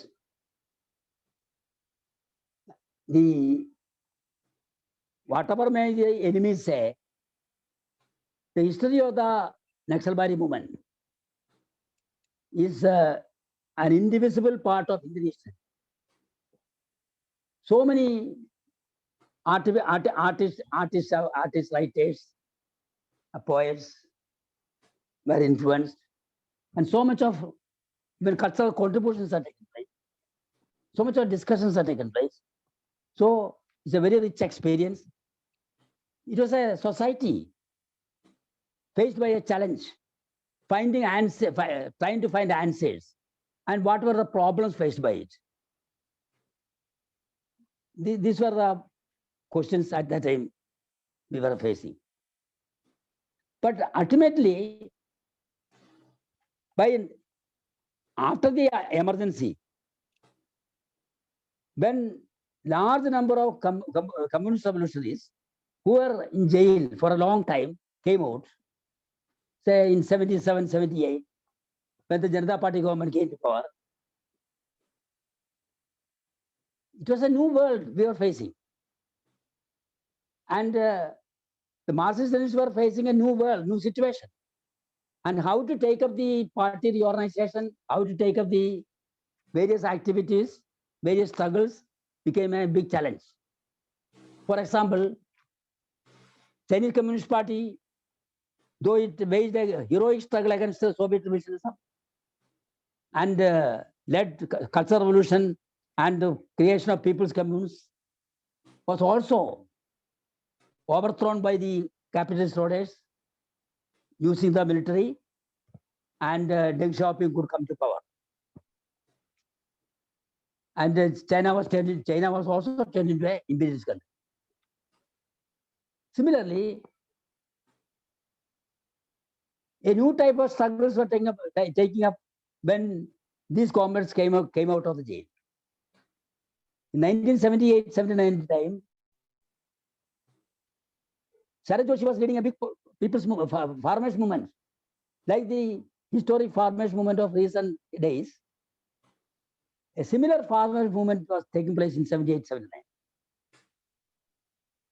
The challenge came, the question came, from where did this class emerge?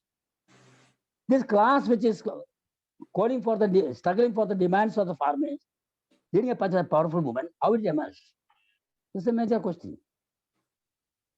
Because in our semi-colonial, semi-feudal structure, there was no scope for such a movement. It's a new thing we have to understand. Similarly, caste question. more, though Dalits and Adivasis are the most oppressed sections in the country, they form the vast majority of the landless and poor persons who should lead the agrarian revolution. They are estranged from the Communist Party, Communist movement, and they are joining with various bourgeois trends led by anti-communist teachings of Kanshiram and Mayavadi. If Ambedkar called for annihilation of the caste, these identity politics forces called for caste and the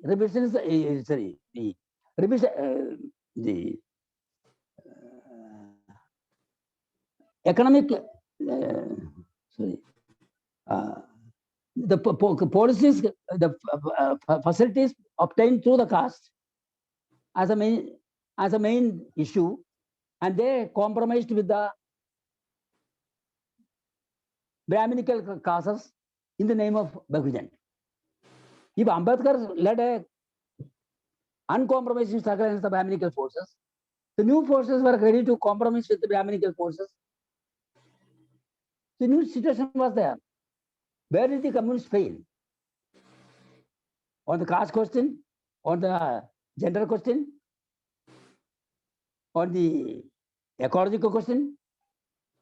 So many questions were there. The capitalist imperialist system, as it advances along the path of counter-revolution, imposing all its burden on the world people, unconcerned with the ecological catastrophe, leading the human species to extinction. In order to address these questions, the communists will have to break out of the old chains and come forward with new ideas. And this question, CPML Rastar is continuation of that stream which tried to take up these questions. Unfortunately, most of these communist revolution groups, CPI, CPM, on the one hand, had reduced to parliamentary path more than ever. And after 34 years of rule in Bengal, 25 years of continuous rule in Tripura, they are decimated, and most of the cadres have joined the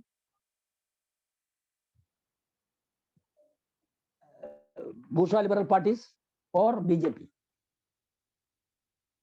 And Kerala also, the only state where they have got influence, they are implementing the neoliberal policies with vehemence, challenging with other states, following Modi's dictates. So as far as these sections are concerned, the parliamentary left is concerned, they are not even ready to address the fascist challenge we are facing today.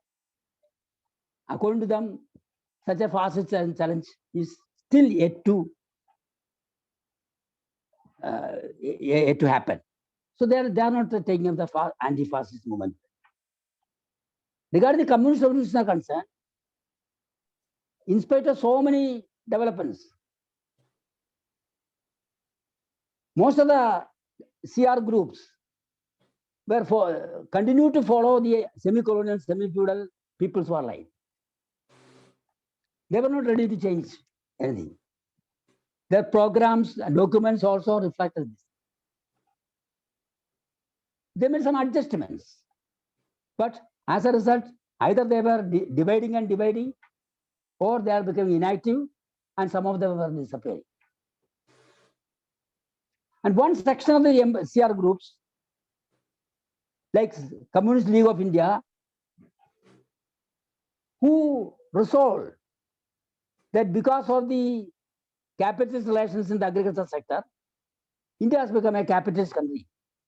Stage of revolution is socialist. though they claimed it is a very big change they have made in their program and approach, in effect, nothing happened. They all without exception, all of them said the party should be underground and armed struggle will be the foremost struggle. And they had a sentimental relation with some sentimental approach towards the CPI Maoist. None of these CLI groups could make any breakthrough in organizing the working class according to the new situation and going forward in the social situation. And in spite of their rejection, the imperialist domination, plunder in the country is also increasing. And as far as the Maoists are concerned, what they are doing, the whole line, the whole line of people's war they are projecting, and the analysis of semi-colonial semi-feudal India is absolutely exposed now. It is not reflecting the Indian reality. And as a result, even when the farmers marched to Delhi, breaking down all the obstacles, and the historic farmers movement reached Delhi borders, we can just visualize what will happen if the workers were mobilized for joining them. Students and youth were mobilized to join them. So the approach to path of revolution put forward by CPML Rastar from 2011 onwards, that it is through a countrywide mass insurrection the people power can be achieved, was to be improved in the field. So in Indian situation, we have to reject the semi-colonial, semi-feudal path, the people's war path, and we have to take the new path. So it is in this fierce ideological struggle, CPML Rastar has developed itself into an all India organization today. And when it is facing the 12th Party Congress, it has put forward 4 documents for developed a concept of the party program, a path of revolution document, a people's political resolution, and the political organization report evaluating the experience and putting forward suggestions to go forward, building a powerful party. So it is a major achievement. So 12th Party Congress actually spearheads the necessity to struggle against the caste system, gender system, then for ecological question, and for developing an international platform, advancing towards the new party, Communist International, and a preparation of the masses through developing class mass organizations and people's movements in various levels for a country-wide insurrection to capture the political power. So we are putting for an alternative position, alternative ideological political position. Along with that, we are saying that importance of cultural revolution, the caste annihilation movement, a revolutionary cultural movement. So we are trying to make headways on this field. So these are interlinked, and the 12th Party Congress is actually a struggle against not only the parliamentary paths of CPI, CPM, but against the the sectarian path still pursued by the CR forces and the anarchist path followed by the CPI Maoists. Venu. സഖാവേ, CPIML പ്രസ്ഥാനത്തിന്റെ രാഷ്ട്രീയ പുനഃസംഘടനയുടെ ചരിത്രത്തിലെ ഒരു സവിശേഷ ഘട്ടം എന്ന് വിശേഷിപ്പിക്കാവുന്ന നമ്മുടെ പാർട്ടിയുടെ 12ാം പാർട്ടി കോൺഗ്രസ് നടക്കുകയാണല്ലോ. രാജ്യത്തെ ഭരണകൂടമാകട്ടെ തങ്ങളുടെ സകല ചെയ്തികളിലൂടെയും അകവും പുറവും നഗ്നമായ കോർപ്പറേറ്റ് സേവയുടേതും നവ ഹിന്ദുത്വ ഫാസിസത്തിന്റേതും തന്നെയാണെന്ന് തെളിയിച്ചുകൊണ്ടിരിക്കുകയാണ്. ഈ സാഹചര്യത്തിൽ നേരത്തെ സഖാവ് വിശദീകരിച്ച സാർവദേശീയ രാഷ്ട്രീയ നിലപാടുകൾക്ക് അനുബന്ധമായിട്ട് തന്നെ നിലവിലുള്ള ഇന്ത്യൻ അവസ്ഥയെ CPI-ML റെഡ് സ്റ്റാർ എങ്ങനെയാണ് നോക്കിക്കാണുന്നത്? സഹാവേ, ഞാൻ ഇതുവരെ നടന്ന ചർച്ചകളിലൂടെ സൂചിപ്പിച്ചതുപോലെ ഇന്നിപ്പോ ഇന്ത്യ എത്തിപ്പെട്ടിരിക്കുന്നത് RSS നവഫാസിസത്തിന്റെ പൂർണ്ണമായ പിടിയിലേക്കാണ്. ഇതേതാണ്ട് പൂർണ്ണമായ എന്ന് പറയുമ്പോഴത്തേക്കും ഒരു താരതമ്യേന റിലേറ്റീവായിട്ട് കാണുന്നത്. ഇത് ഇനിയും പൂർണ്ണമാകാനുള്ള സാഹചര്യം വളർന്നു വരിക. ആ സാഹചര്യത്തിലാണ് നമ്മൾ ആ വാക്ക് ഉപയോഗിക്കുന്നത്. കാരണം RSS നവഫാസിസം ദിനം പ്രതി പിടിമുറുക്കുകയും അതിൻ്റെ മറവിൽ കോർപ്പറേറ്റ് ശക്തികള് ഇന്ത്യയുടെ സമ്പത്ത് മുഴുവൻ തന്നെ പിടിച്ചെടുക്കുകയും ചെയ്യുന്ന ഒരവസ്ഥ ഉണ്ടായിരിക്കുക. ഇതെത്തിച്ചിരിക്കുന്നത് നമ്മുടെ 47 ശേഷമുള്ള ചരിത്രം പരിശോധിച്ചാൽ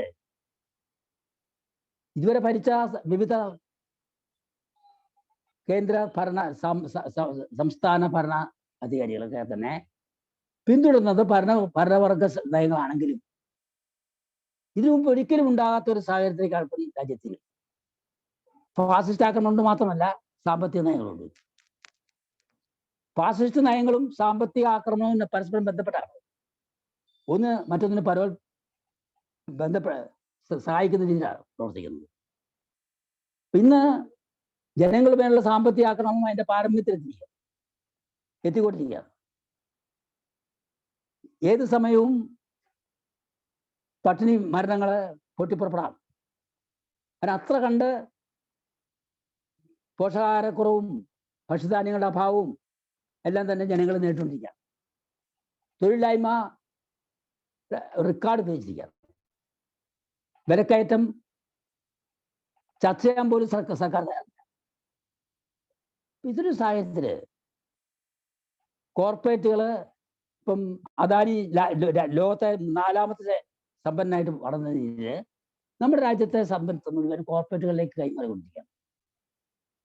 അതിന്റെ വിശദാംശങ്ങളിലേക്ക് പോകേണ്ട കാര്യമില്ലല്ലോ. ഇന്നും സാധാരണ ചർച്ചയിൽപ്പെട്ട പ്രത്യേകിച്ചും ഇടത് വിഭാഗത്തിൽപ്പെട്ട ആളുകൾക്കൊക്കെ തന്നെ വളരെ വ്യക്തമായിട്ട് മനസ്സിലാകുന്ന കാര്യങ്ങളാണ്. ഈ ഒരു സാഹചര്യത്തില് ഇതിനെതിരായിട്ട് എങ്ങനെയാണ് ജനങ്ങളെ സംഘടിപ്പിക്കാൻ കഴിയുക? ഫാസിസത്തിനെതിരായിട്ടുള്ള സമരവും കോർപ്പറേറ്റുകൾക്കെതിരായിട്ടുള്ള സമരവും സമന്വയിപ്പിച്ചുകൊണ്ട് മുന്നോട്ട് പോകുക എന്നുള്ളതാണ് വെല്ലുവിളി. ഇത് കഴിഞ്ഞ പാർട്ടി കോൺഗ്രസിലെ 11ാം പാർട്ടി കോൺഗ്രസിന്റെ ബാംഗ്ലൂർ നടക്കുമ്പോൾ തന്നെ രാഷ്ട്രീയ പ്രമേയത്തിൽ നമ്മൾ ചൂണ്ടിക്കാണിച്ചു. അന്നത്തെ രാഷ്ട്രീയ പ്രമേയത്തിന്റെ പറഞ്ഞത് RSS നവഫാസിസത്തിനെതിരെ കോർപ്പറേറ്റ് വൽക്കരണത്തിനെതിരെ അതിശക്തമായ മുന്നേറ്റത്തിന് തയ്യാറെടുക്കുക എന്നാണ്. അതിന്റെ ഭാഗമായിട്ട് പാർട്ടിയെ ശക്തിപ്പെടുത്തുക. രണ്ടാമത് പാർട്ടിയുടെ മുൻകൈയിൽ വിപ്ലവ ശക്തികളെ, സമാന താല്പര്യ ചിന്തയുള്ള വിപ്ലവ ഗ്രൂപ്പുകളെ ഐക്യപ്പെടുത്തി ഒരു പൊതുപരിപാടിയുടെ അടിസ്ഥാനത്തിൽ ഒരു വിപ്ലവ മുന്നണി ഉണ്ടാക്കുക. മൂന്നാമത് പാർട്ടിയുടെ മുന്നേറ്റങ്ങളും ഈ വിപ്ലവ മുന്നണിയുടെ പ്രവർത്തനങ്ങളും വഴി ഒരു വിശാല ഫാസിസ്റ്റ് വിരുദ്ധ മുന്നണി ഉണ്ടാകുന്ന സാഹചര്യങ്ങളെ സഹായിക്കുക. കാരണം ഇത് നമ്മളെ ഈ മൂന്നാമത് പറഞ്ഞ ഘട്ടം നമ്മളെ മാത്രം ആശ്രയിക്കുന്ന പ്രശ്നമല്ല. ഫാസിസത്തെ എതിർക്കുന്ന വിവിധ ശക്തികളുണ്ട്. ഭരണവർഗ പാർട്ടികൾ തന്നെ പലരുമുണ്ട്. RSS BJP എതിർക്കുന്നവര്. ഇവരെല്ലാം ഐക്യപ്പെടുത്തണമെങ്കിൽ അവർക്ക് തന്നെ ഒരു ബോധോദയം ഉണ്ടാവേണ്ട ആവശ്യമുണ്ട്. അനുഭവങ്ങളുടെ അവർ തന്നെ നിലനിൽപ്പുമായിട്ട് ബന്ധപ്പെട്ട പ്രശ്നങ്ങളുണ്ട്. ഇതൊക്കെ മനസ്സിലാക്കിക്കൊണ്ട് മുന്നോട്ട് വരേണ്ട ആവശ്യമുണ്ട്. അപ്പൊ അത്തരം സാഹചര്യത്തിൽ ഈ ഒരു കാഴ്ചപ്പാട് നമ്മൾ മുന്നോട്ട് പാർട്ടി ശക്തിപ്പെടുത്തുക,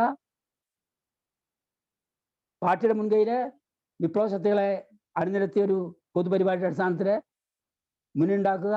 മൂന്നാമത് വിശാല ദേശീയ അടിസ്ഥാനത്തിലുള്ള വിശാല ഫാസിസ്റ്റ് വിരുദ്ധ മുന്നണി കെട്ടിപ്പടുക്കാനുള്ള സാഹചര്യം.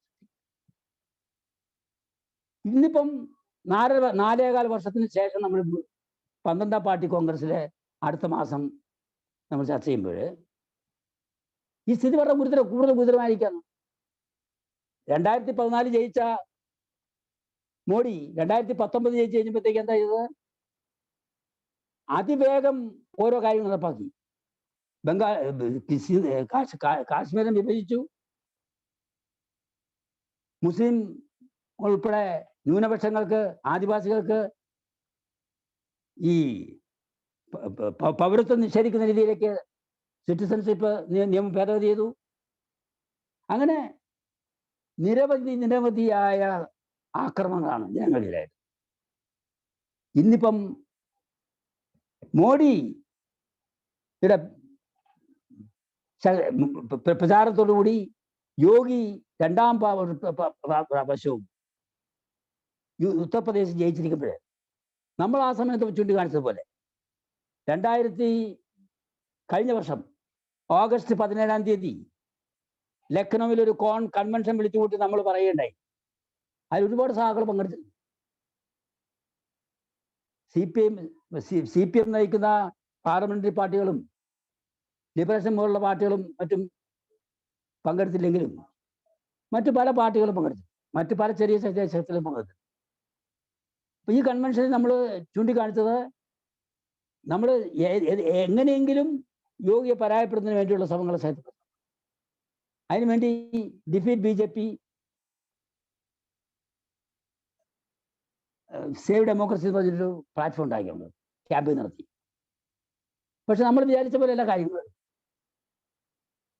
ഈ വിവിധ പാർട്ടികൾക്കുള്ള ദൗർബല്യങ്ങൾ, ദളിത് പ്രസ്ഥാനത്തിലും ആദിവാസി പ്രസ്ഥാനത്തിലും ഒക്കെ ഉണ്ടായിരുന്ന ദൗർബല്യങ്ങൾ അടക്കം സമർത്ഥമായിട്ട് കൈകാര്യം ചെയ്തുകൊണ്ട് RSS ബുദ്ധിരാക്ഷസന്മാര് നടത്തിയ പരിപാടികൾ BJPയെ വിജയത്തിലെത്തിയായിരുന്നു. അതിനുശേഷം വീണ്ടും ശക്തിപ്പെടുത്തിയിരിക്കുകയാണ്. ഇപ്പൊ ചിത്രം വളരെ വ്യക്തമാണ്. ഈ ഡിസംബറിൽ ഇപ്പം ഗുജറാത്തിൽ ഇലക്ഷൻ നടക്കും.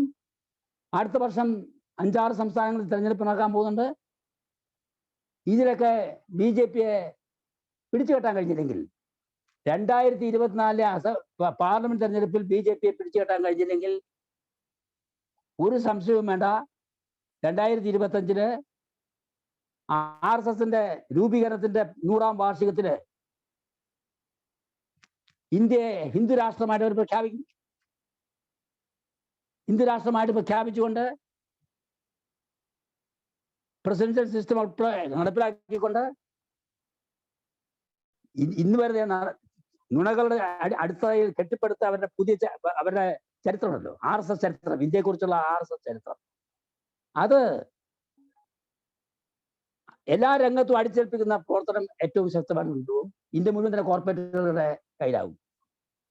ഇത് ചെറിയ പ്രശ്നമല്ലത്. ഇത് പഴയ ഫാസിസമല്ല, ഇത് പുതിയ ഫാസിസമാണ്.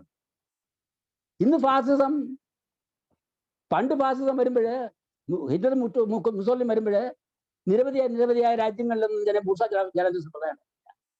ഇന്നങ്ങനെയല്ല. ഇത് പേരിലെങ്കിലും ബൂർഷ്വാ ജനാധിപത്യ സമ്പ്രദായം ഇല്ലാത്ത ഒരു രാജ്യവും. അപ്പൊ ഇതിനെ ഉപയോഗിച്ചുകൊണ്ടാണ് ഇന്ന് ഫാസിസം പറയുന്നത്. ഇത് മനസ്സിലാക്കാൻ കഴിയാത്തവരാണ് ഫാസിസം എവിടെയെന്ന് ചോദിക്കുന്നത്. ഫാസിസം പുതിയ സംവിധാനങ്ങളെ ഉപയോഗിച്ചുകൊണ്ട്, ഏറ്റവും പുതിയ സാങ്കേതിക വിദ്യ, ശാസ്ത്രത്തെ അവർ നിശ്ചയിക്കുമ്പോൾ തന്നെ ഏറ്റവും പുതിയ സാങ്കേതിക വിദ്യ ഉപയോഗിച്ചുകൊണ്ട് ഏറ്റവും വലിയ കടന്നാക്രമണം നടത്തി മനുഷ്യരാശിയുടെ മുഴുവൻ പുരോഗതിയെ തടയുന്ന രീതിയിൽ നമ്മൾ മഹാവിപത്തിലേക്ക് എത്തിക്കാൻ പോകും. ഇത്ര ഘട്ടത്തില് വലിയൊരു മുന്നേറ്റം നമുക്ക് ആവശ്യമുണ്ട്. അപ്പൊ ഈ മുന്നേറ്റത്തിന് നമ്മുടെ രാജ്യം തയ്യാറാകണം. അതാണ് നമ്മുടെ പാർട്ടി രാഷ്ട്രീയ പ്രമേയത്തിൽ നമ്മൾ മുന്നോട്ട് വെക്കുന്ന കരട് രാഷ്ട്രീയ പ്രമേയം ചൂണ്ടിക്കാണിക്കുന്നത്. കഴിഞ്ഞ രാഷ്ട്രീയ പ്രമേയത്തിൽ ചൂണ്ടിക്കാണിച്ചതുപോലെ തന്നെ ഈ രാഷ്ട്രീയ പ്രമേയം ചൂണ്ടിക്കാണിക്കുന്നത് കഴിഞ്ഞ 4 വർഷത്തെ അനുഭവങ്ങൾ വിലയിരുത്തിക്കൊണ്ട് പാർട്ടിയെ ശക്തിപ്പെടുത്താൻ കഴിയണം. എല്ലാ രംഗത്തും ഇൻഡിപെൻഡന്റ് ലെഫ്റ്റ് അസർഷൻ, സ്വതന്ത്രമായ ഇടതുപക്ഷ മുൻകൈ എന്നുള്ള പ്രശ്നം കൈവിട്ടു പോകാതെ നമുക്ക് മുന്നോട്ട് പോകണം. ഈ ഒരു പ്രശ്നത്തിലാണ് കഴിഞ്ഞ ഫാസിസ്റ്റ് വിരുദ്ധ മുന്നണി തുടർന്നുണ്ടായ അനുഭവങ്ങളും രണ്ടാം ലോകത്തിലുണ്ടായ അനുഭവങ്ങളും നമുക്ക് കൊടുത്തിരിക്കുന്നത്. അന്ന് വലിയ ത്യാഗങ്ങൾ സഹിക്കുമ്പോൾ പോലും സ്വതന്ത്ര ഇടതുപക്ഷ മുന്നേറ്റം മുൻകൈ എന്ന പ്രശ്നത്തിൽ പലതരം ദൗർബല്യങ്ങൾ നമ്മുടെ ഭാഗത്തുണ്ടായി. അത് സാമ്രാജ്യത്വത്തിന്റെ നീക്കങ്ങളെ ശക്തിപ്പെടുത്തി. ഇനി അത്ര ഒരു തെറ്റിന് നമുക്ക് കിട്ടാൻ കഴിയില്ല. അന്നത്തെ പോലെ ഒരു ശക്തി സോവിയറ്റ് ഉൾപ്പെടെയുള്ള സോഷ്യലിസ്റ്റ് ശക്തികളൊന്നും ഇന്ന് നമ്മുടെ കൂടെ ഇല്ലെങ്കിലും ഇന്ന് നമ്മൾ നടത്തുന്ന സമരത്തില് ആശയപരമായ ദൃഢതയും വ്യക്തതയും ഉണ്ടാവണം. അപ്പൊ അങ്ങനെ ഒരു വ്യക്തതയോടുകൂടി പാർട്ടി കെട്ടിപ്പടുക്കാൻ നമ്മൾ ശ്രമിക്കണം. രാജ്യവ്യാപകമായിട്ട് പാർട്ടി കെട്ടിപ്പടുക്കാൻ കഴിയണം. വിപ്ലവ വിഭാഗങ്ങളെ മാത്രമല്ല 2-3 തലമുറയായിട്ട് വിദ്യാർത്ഥി യുവജന വിഭാഗങ്ങള് കമ്മ്യൂണിസ്റ്റ് പ്രസ്ഥാനത്തിൽ നിന്ന് അകന്നു നിൽക്കുകയാണ്. ഇവരെയൊക്കെ ആകർഷിക്കുന്ന രീതിയിൽ, സ്ത്രീകളെ ആകർഷിക്കുന്ന രീതിയിൽ വലിയൊരു മുന്നേറ്റം ഉണ്ടാവണം. അപ്പൊ അങ്ങനെ പാർട്ടി കെട്ടിപ്പടുക്കണം. അവർ ഇന്ന് തന്നെ കഴിഞ്ഞ പാർട്ടി കോൺഗ്രസിന്റെ സമയത്തുണ്ടായിരുന്നതിന് വ്യത്യസ്തമായിട്ട് ഇപ്പോഴേ ഒരു മാറ്റം ഉണ്ടായിരുന്നു. അത് ഈ പാർട്ടി കോൺഗ്രസ് പ്രതിഫലിക്കും. കുറെ എങ്കിലും വിപ്ലവ ശക്തികൾ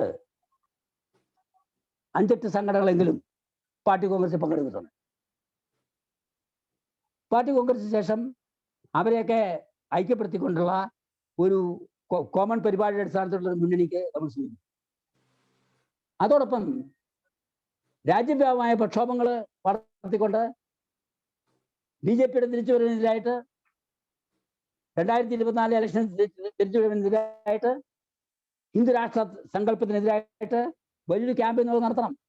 അങ്ങനെ മറ്റ് വിഭാഗങ്ങളെ, ഭരണവർഗ വിഭാഗങ്ങളെ തന്നെ, BJPക്കും RSSനും എതിരായിട്ടുള്ള ഭരണവിഭാഗങ്ങളെ തന്നെ ഫാസിസ്റ്റ് വിരുദ്ധ വിശാല മുന്നിൽ കെട്ടിപ്പടുക്കുന്ന ഒരു അവസ്ഥയിലേക്ക് എത്തിക്കാൻ നമ്മുടേതായിട്ടുള്ള പ്രേരണ നമുക്ക് ചെലുത്താൻ കഴിയണം. ഇത്രയൊരു ബൃഹത്തായ പരിപാടിയാണ് നമ്മുടെ ഈ പാർട്ടി രാഷ്ട്രീയ പ്രമേയത്തിലെ ഇത്രനാമ ചുറ്റുകാരി. അപ്പൊ ഈ പാർട്ടി കോൺഗ്രസ് ചരിത്രപ്രധാനമാവുന്ന ഈ അവസ്ഥയിലാണ്. ഇന്ന് നമ്മൾ നേരിടുന്ന വെല്ലുവിളിയെ നമ്മളിവിടെ ഇപ്പൊ 16 സംസ്ഥാന സമ്മേളനം നടക്കുമ്പോഴും 16 സംസ്ഥാന സമ്മേളനം നമ്മൾ ഉയർത്തി മുദ്രാക്കിയതാണ്. അതിനെ തുടർന്ന് നടത്തിയ പ്രചരണ പ്രവർത്തനങ്ങൾ നമ്മൾ ഉയർത്തി മുദ്രാക്കിയതാണ്. RSS നവഫാസത്തെ ചെറുത്ത് തോൽപ്പിക്കുക, തൂത്തെറിയുക, ജനകീയ ജനാധിപത്യത്തിനും സോഷ്യലിസത്തിനും വേണ്ടിയുള്ള ശക്ത പോരാട്ടം ശക്തിപ്പെടുത്തുക, പാർട്ടി 12 കോൺഗ്രസ് വിജയിപ്പിക്കുക. ഒരു മടിയുമില്ലാതെ ഉത്തർപ്രദേശിൽ പോലും നമ്മൾ വ്യക്തമായ ഭാഷയിൽ ഈ മുദ്രാവാക്യം ഉയർത്തിക്കൊണ്ട് നമ്മൾ കാണുന്നത് എല്ലാ സംസ്ഥാനത്തും. അപ്പൊ നമ്മളെ സംബന്ധിച്ചോളം ഒരു ഒളിച്ചു വെക്കേണ്ട പ്രശ്നമില്ല. നമ്മൾ പരസ്യമായി പ്രഖ്യാപിക്കുക, യോജിക്കാവുന്ന മുഴുവൻ ശക്തികളെയും യോജിപ്പിച്ചുകൊണ്ട് ഫാസിസത്തിനായിട്ടുള്ള സമരത്തെ ശക്തിപ്പെടുത്തുക. അതോടൊപ്പം തന്നെ സ്വതന്ത്ര ഇടതുപക്ഷം മുൻകൈ നിലനിർത്തിക്കൊണ്ട് തന്നെ ജനകീയ ജനാധിപത്യത്തിനും സോഷ്യലിസത്തിനും വേണ്ടിയുള്ള പാതയെ മുന്നോട്ട് പോകുക. ഈ കടമ നിർവഹിക്കുന്നതിന് വേണ്ടിയുള്ള വലിയൊരു മുന്നേറ്റമായിരിക്കും പാർട്ടി 12 കോൺഗ്രസ്. അതുകൊണ്ട് അത് വിജയിപ്പിക്കുന്നതിൽ മുഴുവൻ പുരോഗമന ശക്തികളുടെയും പിന്തുണ ഉണ്ടാകും എന്നാണ് ഞാൻ പ്രതീക്ഷിക്കുന്നത്. Comrade, I am coming to the English part of the question. The 12th Party Congress is taking place, which can be described as a unique phase in the history of our political reorganization of the CPI-ML movement.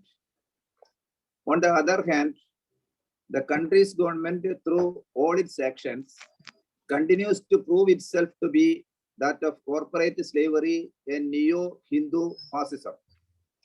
In this situation, how does the CPI-ML Red Star look at the current Indian situation, which is the part of the international political situations explained earlier by you, comrade? See, comrade, presently, as I already explained in various parts before,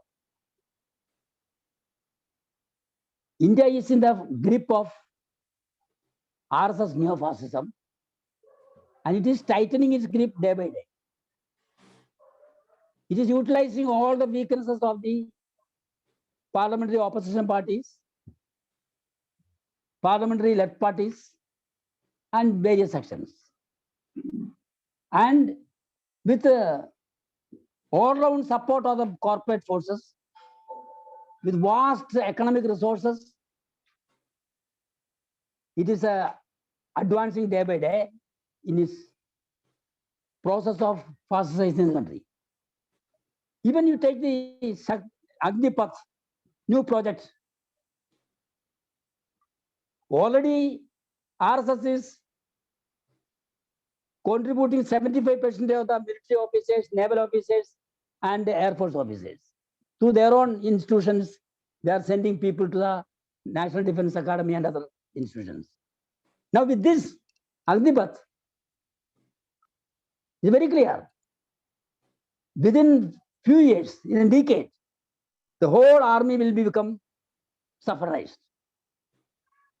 Army, Navy, Air Force will become sufferized within a decade. And after 4 years, the RSS, how the recruitment is going to take place? The recruitment is going to take place based on the list prepared by the district committees of RSS BJP. 10 or 15 people may be taken out of that for an exception. Otherwise, it will be predominantly the list prepared by the RSS BJP that recruitments will take place. Then after 4 years, the 75% trained RSS cadets come through. They will be accommodated in the local level RSS wings. So what is going to happen through the Agnipath projects? The whole sufferization of the country, the armed forces, and a militarization of the country, so that even a Adivasi hamlet, tribal village, nowhere people can raise the voice. So they are making an airtight system. And with this, using this, they are intensifying the corporate loot. When the ecology is a ecological catastrophe, is a big danger. Adani is allowed 20 coal belts, cutting down the forest, opening open coal mines. Every day new orders are coming. So corporatization and the militarization and sufferization of the country is taking place day by day. And if 2024 election, BJP is winning, what will happen? Before that, there are some state assembly elections. If they win the state assembly elections and 2024 parliament election, in 2025, they will change the whole color. India will be declared a Hindu Rashtra, and corporate presence system will be introduced. So many things will happen. Already they made a very systematic movement to change the whatever progressive ideas, values this society had. They are destroyed it, or they are destroying it very systematically.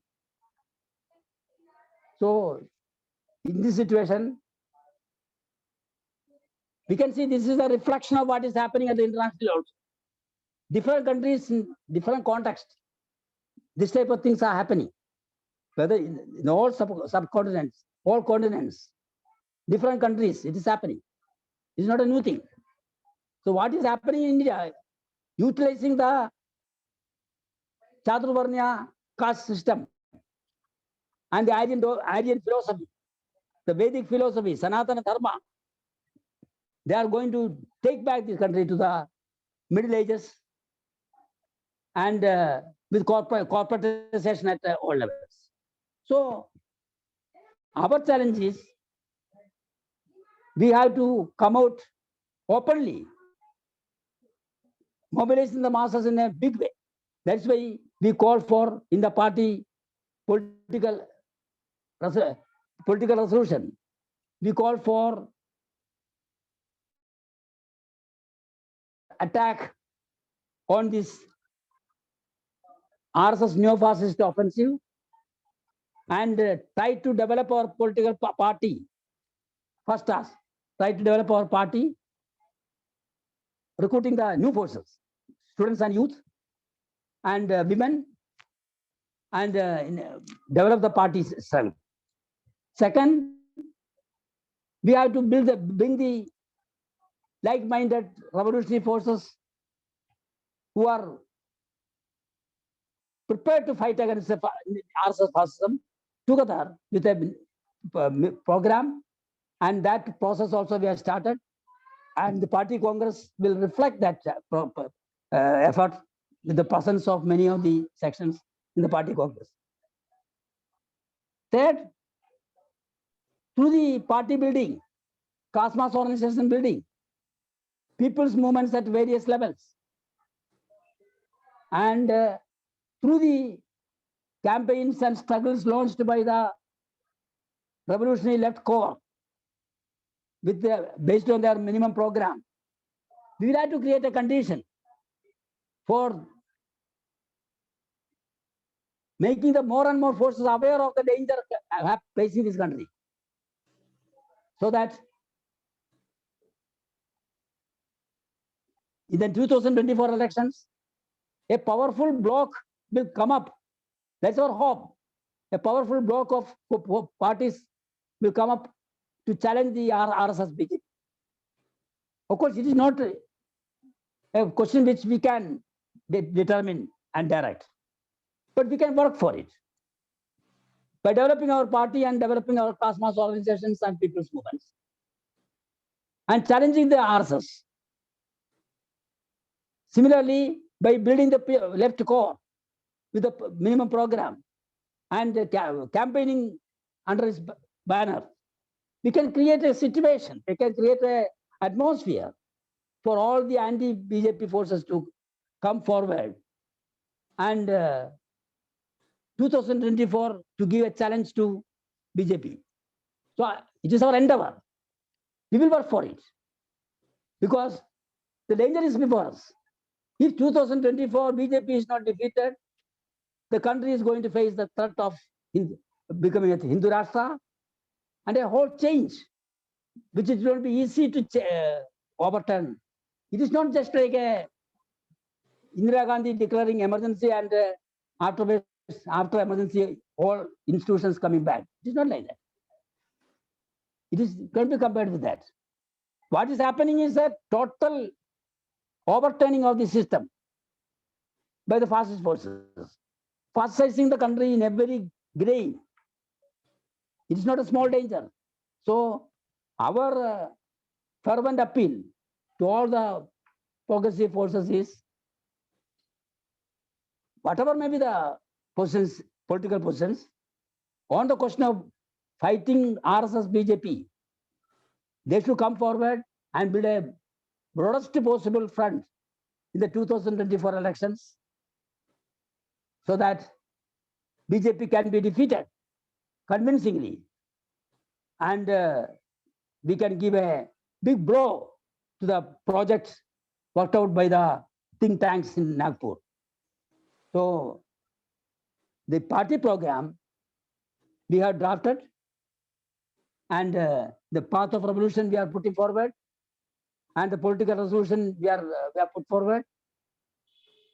Along with that, the assessments made in the political organization report are all contributing to this. How to make a countrywide offensive to revert to the efforts of RSS neo-fascism and achieve our goal of struggling for people's democracy and socialism. Comrades, this will be a big effort, big endeavor. So 12th Party Congress will be a very important juncture, an important step towards these efforts, and let us all strive hard to make the Party Congress a great success, so that with the presence of the international delegates, the different revolutionary left organizations, and a large number of delegates from the different states, we shall conclude the discussions, put forward these documents, strengthen our theoretical ideological positions, and make ourselves capable of a political offensive, all-out political offensive in the coming days. This is the message of the 12th Party Congress. I hope the comrades will carry forward the message among the people, and as we have done during the last 16 state conferences, we have to openly say, there's no hesitation. We have to openly come out against the RSS neo-fascism and say, defeat, overthrow RSS neo-fascism and struggle for people's democracy and socialism. And in this context, we have to call for making the 12th Party Congress a great success. Thank you, comrades. സഖാവേ, നമ്മുടെ സംഭാഷണത്തിന്റെ അവസാന ഭാഗത്തേക്ക് കടക്കുകയാണ്. ഒരു ചോദ്യം കൂടി ദയവായി പ്രതികരിക്കുമല്ലോ. Communist പാർട്ടികളുടെ കോൺഗ്രസ് പോലുള്ള ഉയർന്ന തലത്തിലുള്ള സമ്മേളനങ്ങൾ അവയുടെ നടത്തിപ്പിന്റെ ആഘോഷപ്പൊലിമയ്ക്കപ്പുറം അത് ചർച്ച ചെയ്യപ്പെടുന്ന രാഷ്ട്രീയം കൊണ്ടാണ് കൂടുതൽ പ്രസക്തമാകുന്നത്. അത് ഏറ്റവും ആശയത്തിളക്കത്തോടെ തന്നെ സാർവദേശീയ ദേശീയ പ്രശ്നങ്ങൾക്കുള്ള മഹത്തായ ഉത്തരങ്ങൾ തേടിയുള്ള കൂടിച്ചേരലാണെന്ന് സഖാവ് വിശദീകരിച്ചു കഴിഞ്ഞു. പാർട്ടി കോൺഗ്രസിന്റെ വേദിയായി കേരളം തെരഞ്ഞെടുക്കപ്പെട്ടതിന്റെ രാഷ്ട്രീയ തീരുമാനം കൂടി വിശദീകരിക്കുന്നതും ഉചിതമായിരിക്കുമെന്ന് അറിയിക്കട്ടെ. വളരെ പ്രസക്തമായൊരു ചോദ്യമാണ്. യഥാർത്ഥത്തിൽ പശ്ചിമ ബംഗാളിലെ 34 വർഷത്തെ ഭരണത്തിന് ശേഷം, തുടർച്ചയായ ഭരണത്തിന് ശേഷം CPM അധികാരത്തിൽ നിന്ന് പുറത്താക്കപ്പെടുമ്പോഴേ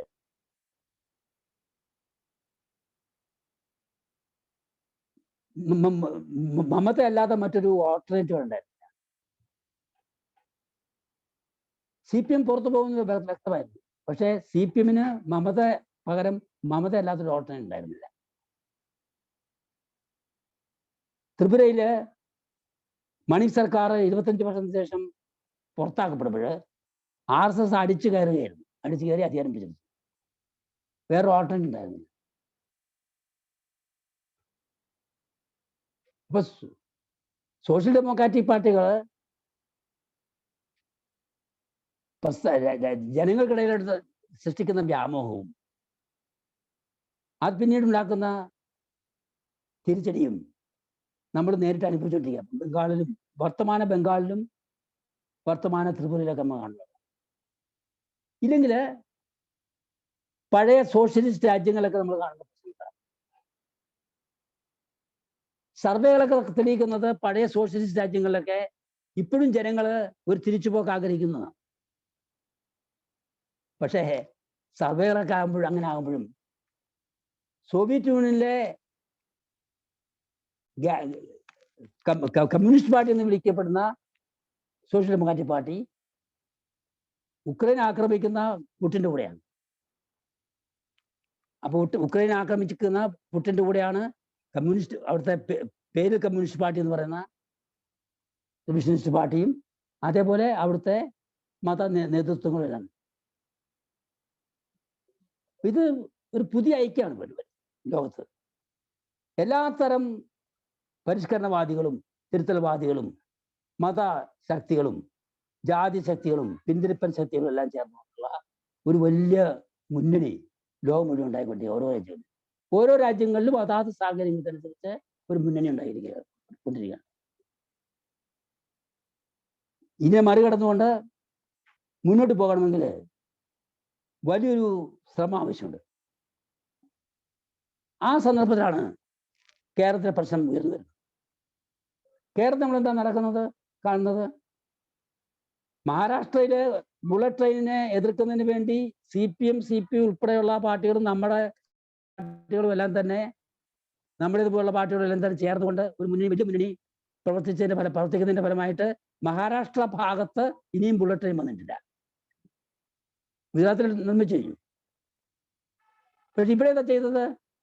ഇവിടെ ബുള്ളറ്റ് ട്രെയിൻ എന്ന് പറഞ്ഞിട്ട് നടത്തിയൊരു പ്രഖ്യാപനം തുടർന്ന് അതിൻ്റെ പേരിൽ എത്ര ക്രൂരമായ ആക്രമണമാണ് ജനങ്ങൾ. ഇത് സിംഗൂർ നന്ദിഗ്രാമിൽ നിന്ന് ചെയ്ത ആക്രമണങ്ങളുടെ തുടർച്ചയല്ലേ ഇത്. ഇവർ ചരിത്രത്തിൽ പഠിക്കാത്ത സോഷ്യലുമുണ്ട്. പക്ഷേ ഇപ്പോഴും അവർ കമ്മ്യൂണിസ്റ്റ് ആണെന്ന് ധരിക്കുന്ന ജനത, ലെഫ്റ്റ് മാസസ്, ഇടതുപക്ഷ ജനവിഭാഗങ്ങൾ ഇന്നും അവർ കമ്മ്യൂണിസ്റ്റ് ആണെന്ന് വിചാരിക്കും. ഈ വിഭാഗത്തെ വിപ്ലവത്തിന്റെ പാതയിലേക്ക് കൊണ്ടുവരണമെങ്കിൽ ഒരു ബദൽ സാധ്യമാണ് എന്ന പ്രശ്നം ഉന്നയിച്ചുകൊണ്ട് ഒരു ബദൽ സങ്കല്പത്തോടുകൂടി പ്രവർത്തിക്കേണ്ട ആവശ്യമുണ്ട്. അപ്പോൾ ഈ സന്ദർഭത്തിൽ കേരളത്തിൽ നടക്കുന്ന പ്രവർത്തനങ്ങൾ, നമ്മുടെ മുൻകൈയിലും നമ്മുടെ സഹകരിക്കുന്ന വിവിധ PPF-ന്റെ മുൻകൈയിൽ നടക്കുന്ന പ്രവർത്തനങ്ങളും മറ്റ് വിഭാഗങ്ങളോട് ചേർന്നുകൊണ്ട് എല്ലാ രംഗത്തും ജാതിവിരുദ്ധ പ്രസ്ഥാനത്തിലും സമരത്തിലും മറ്റ് മേഖലയിൽ നടന്ന പ്രവർത്തനങ്ങൾ, ഇതെല്ലാം തന്നെ ഒരു ബദലിന്റെ സങ്കല്പം നേടിക്കൊണ്ടിരുന്നുണ്ട്. അപ്പൊ ഈ അർത്ഥത്തിൽ കേരളത്തിലെ ഈ പാർട്ടി സമ്മേളനത്തിന്റെ വിജയം, ഇത് ചെലുത്താൻ പോകുന്ന സ്വാധീനം തീർച്ചയായിട്ടും ഇവിടുത്തെ പാർലമെന്ററി ലെഫ്റ്റിനുള്ളിൽ CPM-നുള്ളിൽ ശക്തമായ സ്വാധീനം ഉണ്ടാക്കും എന്ന് ഞങ്ങൾ വിശ്വസിക്കുന്നു. അതുപോലെ വളരെ തുച്ഛമായ വ്യക്തികളിൽ ചുരുങ്ങി നിൽക്കുന്നുണ്ടെങ്കിലും ഇന്നും ഇടതുപക്ഷ സാഹസിക ലൈൻ, മാവോയിസ്റ്റ് ലൈൻ ഒരു പ്രശ്നമാണ്. അത് ഭാരതത്തിൽ ലെനിൻ പറഞ്ഞതുപോലെ ഇടതുപക്ഷ സാഹസിക ലൈനും വലതുപക്ഷ അവസരവാദ ലൈനും ആത്യന്തികമായിട്ട് സഹായിക്കുന്നത് അധികാരവർഗത്തിൽ തന്നെയാണ്. ഇന്ത്യയിൽ ആത്യന്തികമായിട്ട് ഇത് രണ്ടും, ഇന്ത്യ മുഴുവനും കേരളത്തിൽ നയിക്കുന്നത് BJP സഹായിക്കണം. BJP സഹായിക്കുന്നതിലേക്കാണ് നയിക്കുന്നത്. അപ്പൊ ഇത്തരം അവസ്ഥയിൽ കേരളത്തിലെ ഇടതുപക്ഷ ജനവിഭാഗങ്ങൾക്ക് സ്വാധീനമുള്ള പാർട്ടി കോൺഗ്രസിന്റെ വിജയം തീർച്ചയായിട്ടും ഇതിന് വ്യത്യസ്തമായ, ബംഗാളിലും ത്രിപുരയിലും ഉണ്ടായിരുന്ന വ്യത്യസ്തമായി വലിയൊരു വിഭാഗം പുതിയ ആളുകൾ, CPM-ന്റെ അനുയായികളായിട്ടുള്ള ആളുകൾ ഉൾപ്പെടെ, വിദ്യാർത്ഥികളും യുവാക്കളും ഉൾപ്പെടെ പ്രസ്ഥാനത്തേക്ക് വരുന്നതിന് സാഹചര്യം സൃഷ്ടിക്കുന്നതാണ് പ്രതീക്ഷിക്കുന്നത്. അപ്പോൾ ആ അർത്ഥത്തിൽ ഒരു രാഷ്ട്രീയമായ വെല്ലുവിളി നമ്മൾ ഏറ്റെടുക്കും. ഇന്നിപ്പോൾ നമ്മുടെ കേരളത്തിൽ ഇപ്പോൾ ഉള്ള പ്രവർത്തകർ, നമ്മുടെ എത്ര തുച്ഛമാണ് നമ്മുടെ സംഖ്യയെങ്കിലും നമ്മുടെ മുഴുവൻ പ്രവർത്തകർ ഒരു വെല്ലുവിളിയായിട്ട് ഇത് ഏറ്റെടുക്കേണ്ട ആവശ്യം, ഓരോ ഗ്രാമങ്ങളിലേക്ക് നമ്മുടെ സന്ദേശം എത്തിക്കേണ്ട ആവശ്യം. നമുക്ക് ഇതൊരു CPM സർക്കാരിന്റെ പ്രശ്നമല്ല. ഇത് ഇന്ത്യയിലൊരു ഫാസിസ്റ്റ് വിരുദ്ധ ബദൽ ഉണ്ടാകുന്ന പ്രശ്നം. ലോകം മുഴുവൻ യഥാർത്ഥ സാമ്രാജ്യത്വ വ്യവസ്ഥക്കെതിരെ നടക്കുന്ന സമരത്തിന്റെ ഭാഗമാകുന്ന പ്രശ്നമാണിത്. അതിന്റെ ഭാഗമായിക്കൊണ്ട് മാത്രമേ നമുക്ക് പരിസ്ഥിതി പ്രശ്നത്തെ നേടാൻ പറ്റുള്ളൂ. അതിന്റെ ഭാഗമായിട്ട് മാത്രമേ നമുക്ക് ജാതി പ്രശ്നത്തെ, RSS ഫാസിസത്തെ നേടാൻ പറ്റുള്ളൂ. ഈ സന്ദേശം എടുത്തുകൊണ്ട് നമുക്ക് ജനങ്ങളിലേക്ക് എത്തണം. അപ്പൊ അങ്ങനെ ആ അർത്ഥത്തിൽ കേരളത്തിൽ നടക്കുന്ന ഈ സമ്മേളനം കേരളത്തിലെ രാഷ്ട്രീയ വ്യവസ്ഥയെ തന്നെ, രാഷ്ട്രീയാവസ്ഥയെ തന്നെ മാറ്റിമറിക്കുന്ന ഒരു പ്രശ്നമായിട്ട് മാറും. അത് വലിയൊരു സംഭാവന ചെയ്യും എന്നാണ് പ്രതീക്ഷിക്കുന്നത്. ആ അർത്ഥത്തിലുള്ള ഒരു സമീപനം കൂടി കേരളത്തെ തെരഞ്ഞെടുക്കുന്നതിൽ ഉണ്ടായിരുന്നു. അത് വലിയൊരു വിജയമായി മാറുമെന്നാണ് ഇതുവരെയുള്ള പ്രചാരണങ്ങൾ കാണിക്കുന്നത്. നമുക്ക് കൂടുതൽ വലിയ ഒരു വിഭാഗങ്ങളെ ഐക്യപ്പെടുത്തിക്കൊണ്ടുള്ള ഒരു ഐക്യനിര, അതായത് ഫാസിസത്തിനെതിരായിട്ട് മാത്രമല്ല, സോഷ്യൽ ഡെമോക്രസിക്ക് എതിരായിട്ട് മാത്രമല്ല, ഇവിടെ വിപ്ലവത്തിന് അനുകൂലമായി അടിസ്ഥാനപരമായ ഒരു പരിവർത്തനത്തിന് വേണ്ടിയുള്ള ഒരു ഐക്യനിര വേണ്ടി കെട്ടിപ്പടുക്കുന്നതിന് കേരളത്തിലെ ഈ പാർട്ടി കോൺഗ്രസിന്റെ പ്രവർത്തനങ്ങൾ, പ്രചാരണങ്ങൾ, അതിന്റെ തീരുമാനങ്ങൾ സഹായിക്കുമെന്നാണ് പ്രതീക്ഷിക്കുന്നത്. Okay. Comrade, our dialogue is going to conclude. One more question, please.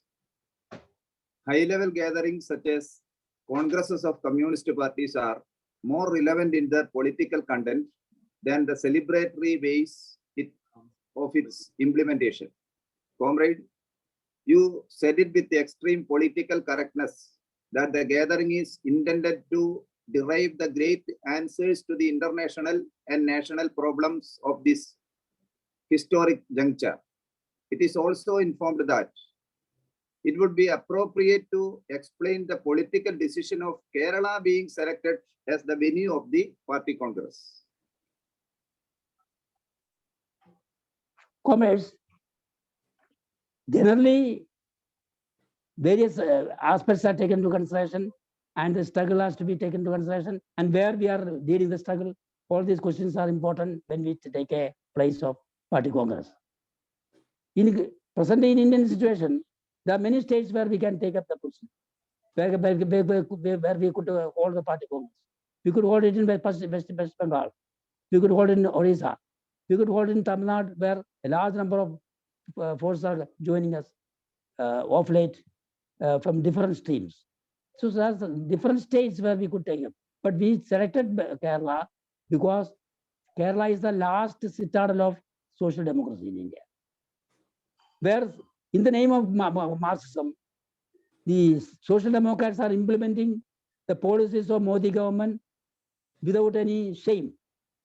You remember today, the GST is, when GST has reduced the state governments to municipalities with no income. And we should not forget that it was CPM, which was from the time of Bajpayee government, which was with BJP in advocating it and putting it forward with their Sengupta and Thomas Isaac and others. Their economists play a major role in that. So in each and every economic policies of corporatization, because they have adopted corporatization as their policy. Because Jyoti Basu said in 91 itself, there is no alternative to neoliberalism. That means he rejected Marxism. Jyoti Basu, when he said there is no alternative to neoliberalism, that means he rejected Marxism and existence of Marxism. So he became the darling of the ruling classes, so that they could suggest he can become the Prime Minister of India. The question is, the social democracy has actually betrayed the people, and they have led the left masses to a blind ally. In this situation, holding the Party Congress in Kerala, where our comrades, along with different progressive forces, are united in Progressive People's Front and other platforms, and we are working together to fight the different atrocities imposed by the ruling sections, the state government, in continuation to the Modi government. So it is a very important thing, not only the economic policies, even in UAPA, imposing UAPA. The Kerala state government had no hesitation to charge UAPA on their own cadets for reading Marxist books. They call them Maoists and arrested under UAPA. So that means practically Amit Shah's policies, Amit Shah is controlling the Kerala police. That is happening in every state in India where the BJP is not in power. So even if BJP is not in power in many states, Amit Shah's policies are controlling the police in different states. So in this situation, when social democracy is shamelessly helping the growth of fundamentalist forces, growth of the RSS neo-fascism, and when they are not ready to come out to fight against fascism, saying that they're giving their own analysis of the classical fascism and other things. It is a very big responsibility of the Marxist forces to come out in the open, challenge them, so that the left masses in Kerala can take a decision. And unless what happened in Bengal and Tripura, which is very little discussed in Kerala. What happened in Bengal and Kerala, the Tripura, where they had large number of cadets? What happened to them? What happened to the members of the crores of members of the class mass organization they had in Bengal and Tripura? Nobody is discussing it in Kerala. We had to take it to the people. All these sections, major sections, have degenerated to the very bad, degenerated to other bourgeois liberal parties or to BJP. They have transferred their loyalty to BJP. So to prevent this thing happening, where the left masses have got still a powerful influence, we will have to take, the Marxist will have to take the ideological political offensive. So in a way, the decision to call the Party Congress was led by this also. And I think it was a correct decision. Already the discussions have led to a good atmosphere, and many people are discussing these things. Many forces are coming together.